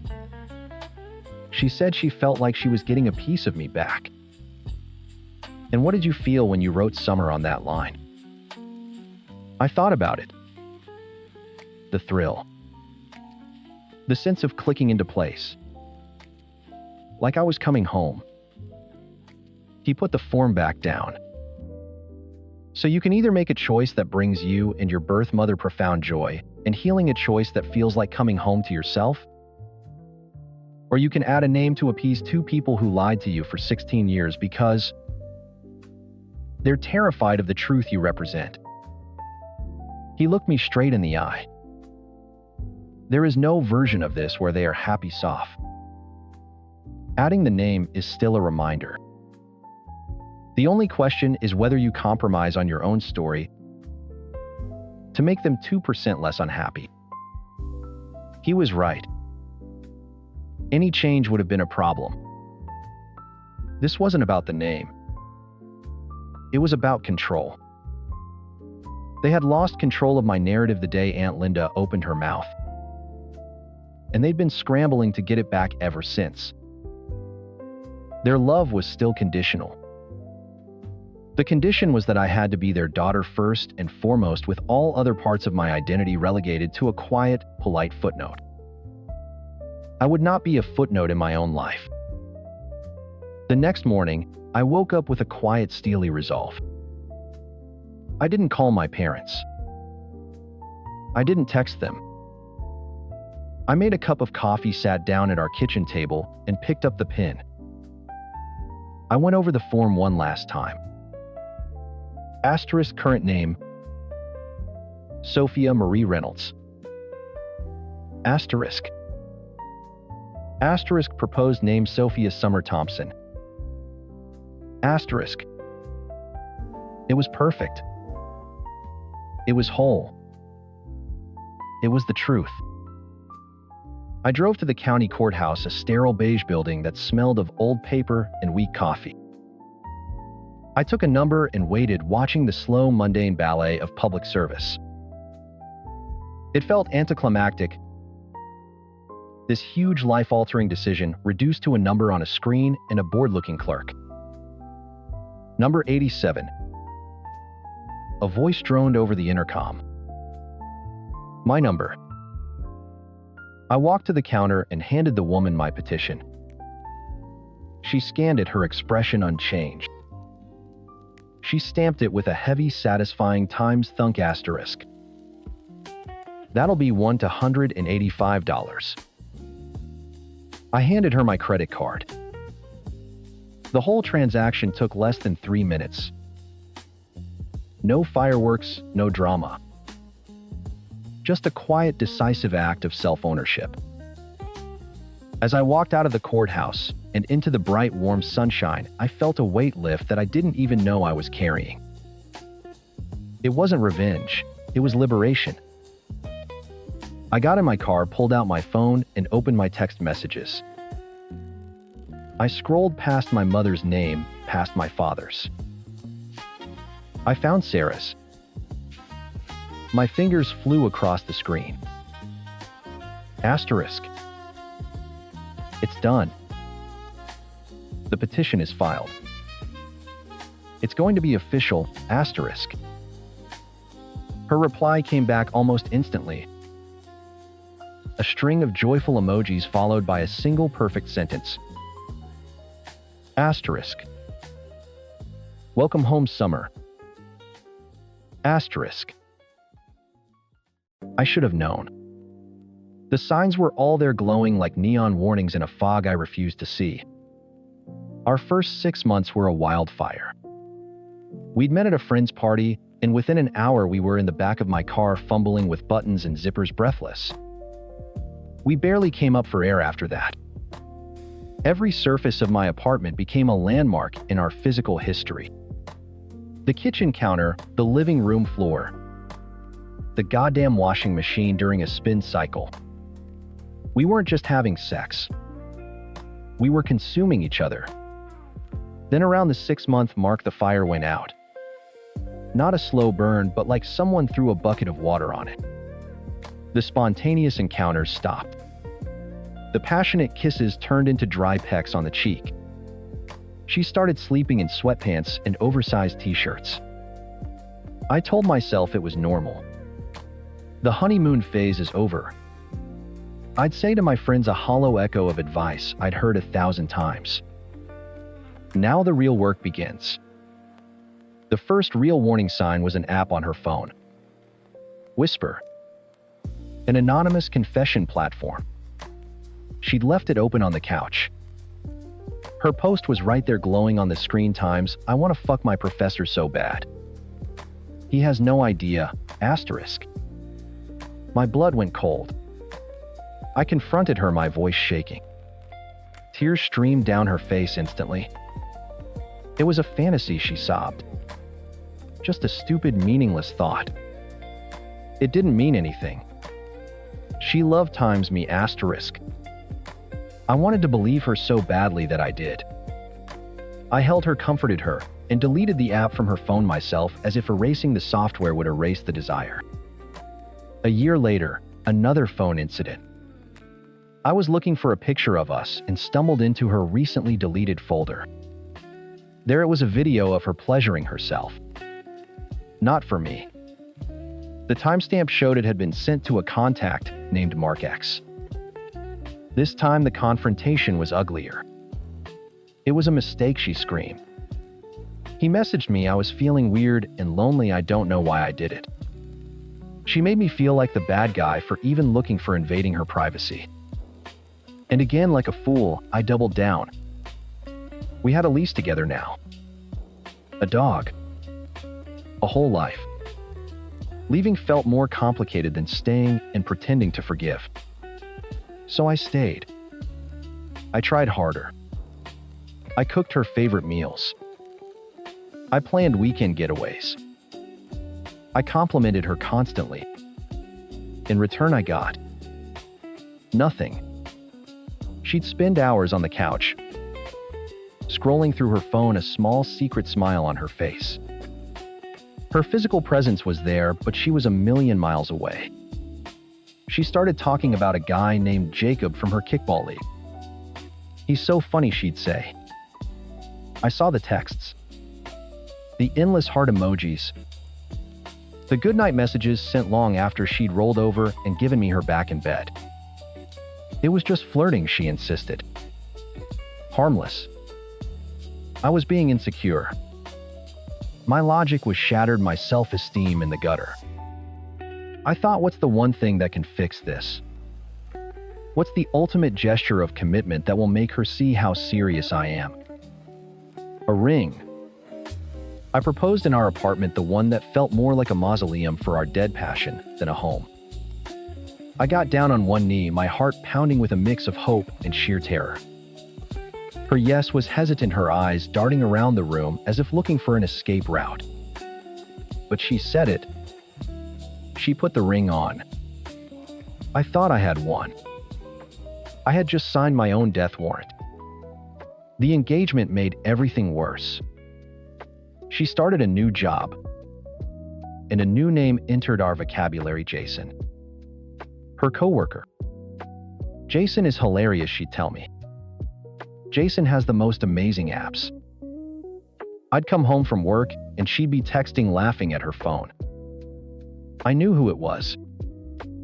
One night, I couldn't take it anymore. I grabbed her phone while she was in the shower. Asterisk. Her, I can't stop thinking about your arms. Asterisk. Asterisk. Jason. You're gonna get me in trouble. Asterisk. Asterisk, her good. Trouble sounds fun. Asterisk.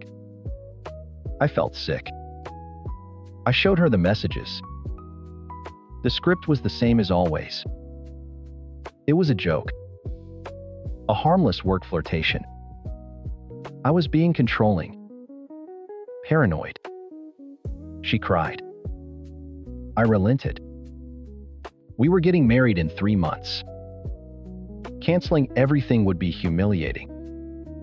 The deposits were non-refundable. I stood at that altar, watching her walk toward me, a stranger in a white dress.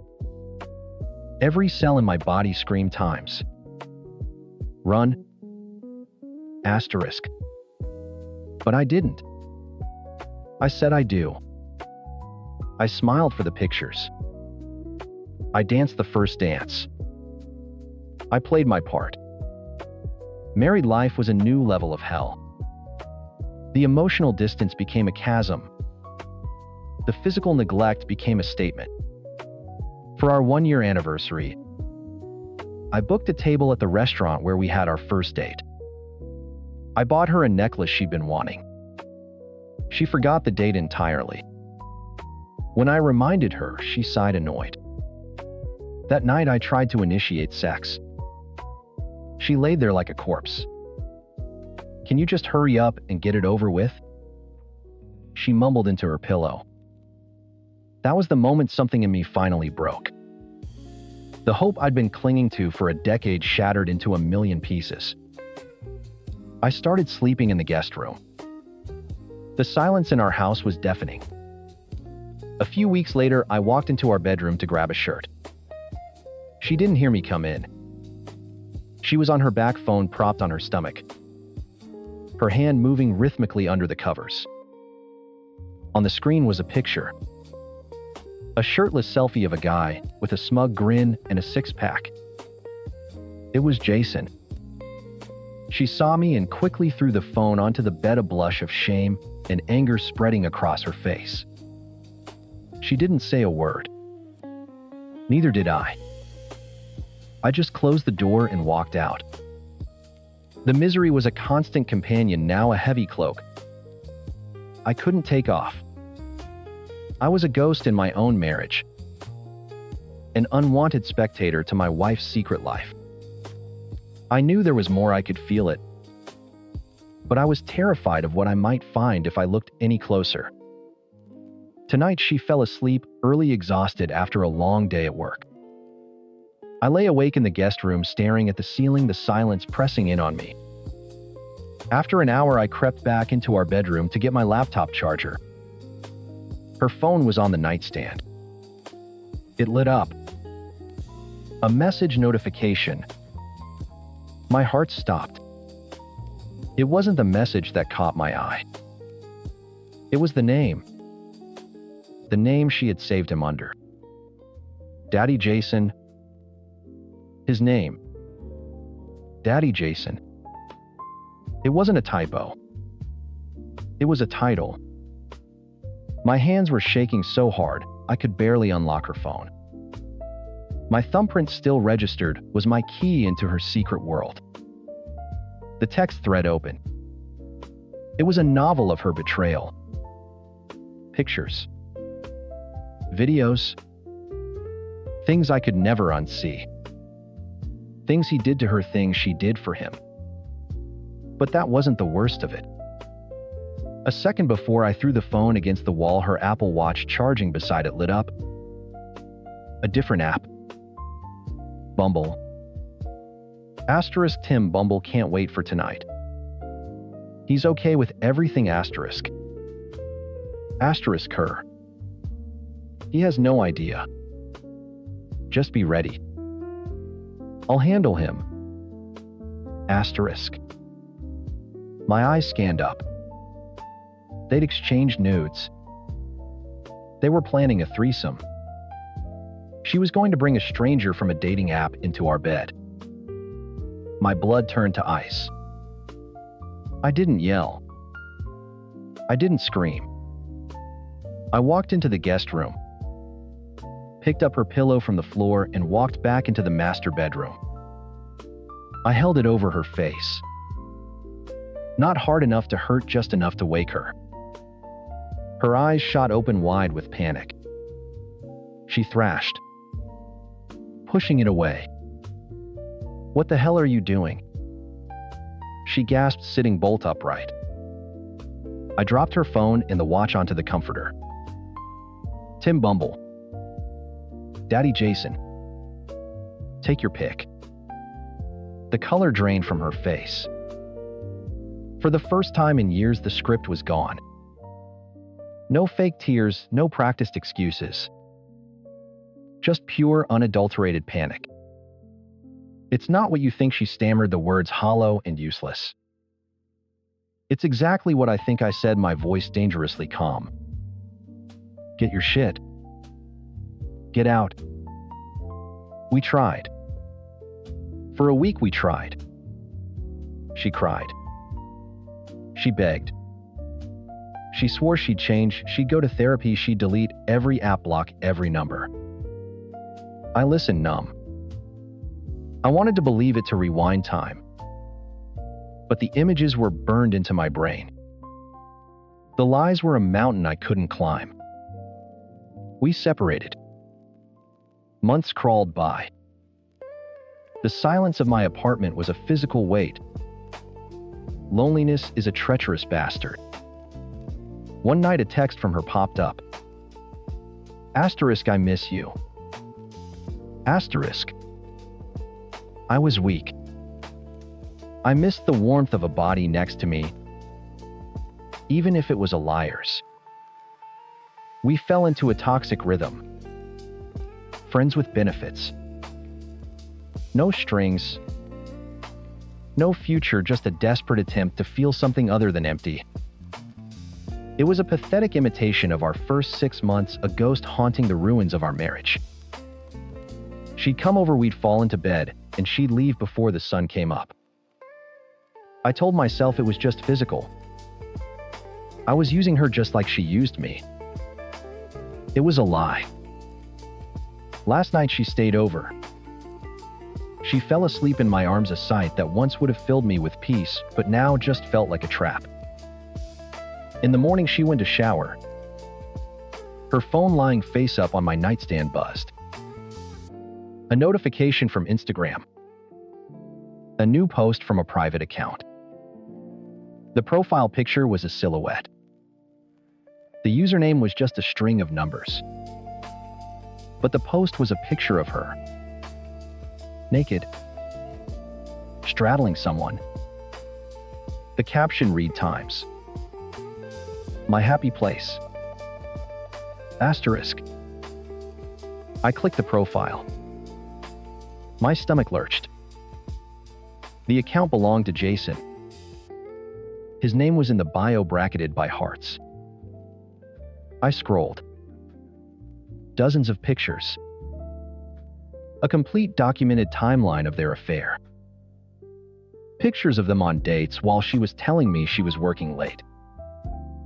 A picture of her wearing the necklace I bought her for our anniversary kissing him. My vision tunneled. I went into her photos. There it was. A folder labeled favorites. It was all him. Explicit photos. Videos.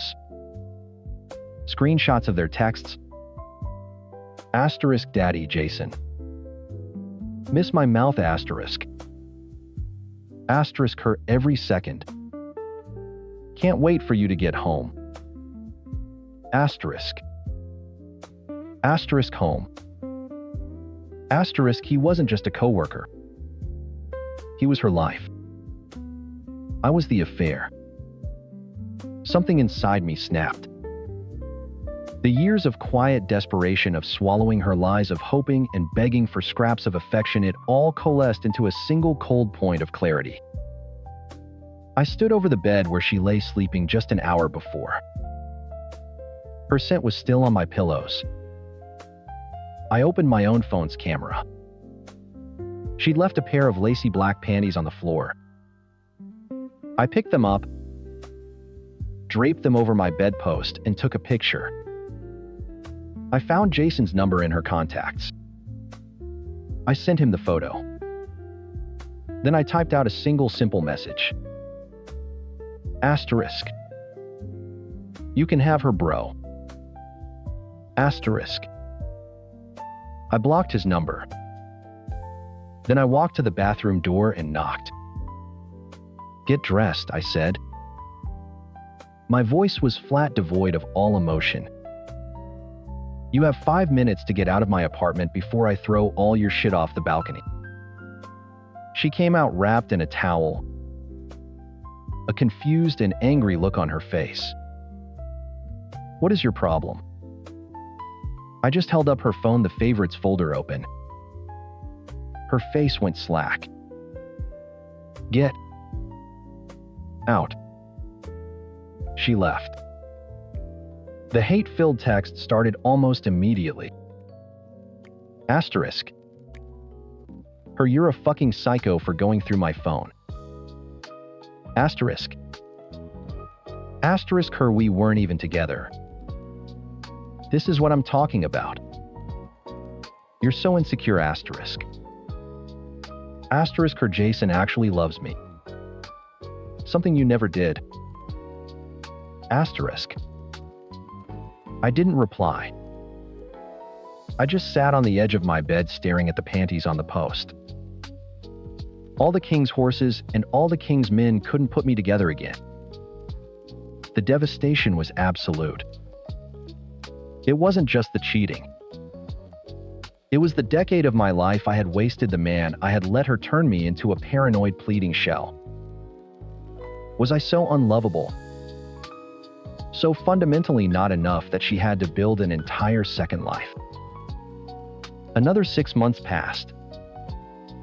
The lawyers handled the divorce. I saw a therapist. I started working out again, trying to sweat out the poison.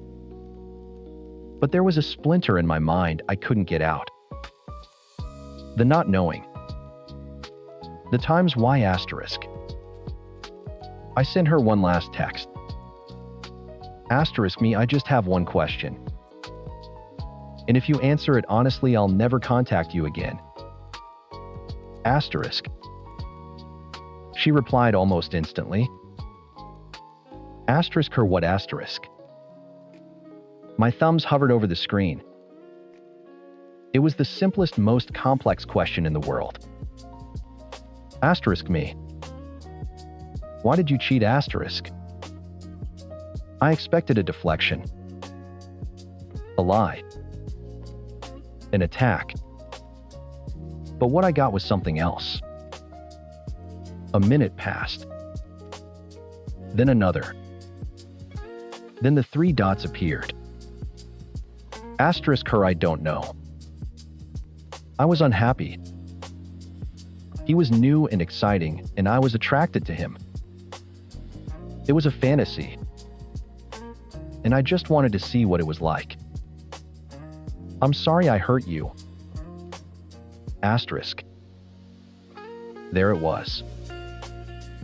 No gaslighting. No blame shifting. The simple, selfish, brutal truth. It had nothing to do with me not being enough and everything to do with her wanting more. It hurt like hell, but it was clean. A clean wound can heal. The confession didn't forgive the betrayal, but it cauterized the wound. It ended the years of wondering what was wrong with me. I typed my final message to her. Asterisk me. Thank you for telling me. Asterisk. Then I deleted her number. I deleted the pictures. I deleted the entire history of us. And for the first time in over a decade, I felt the quiet, unfamiliar sensation of release.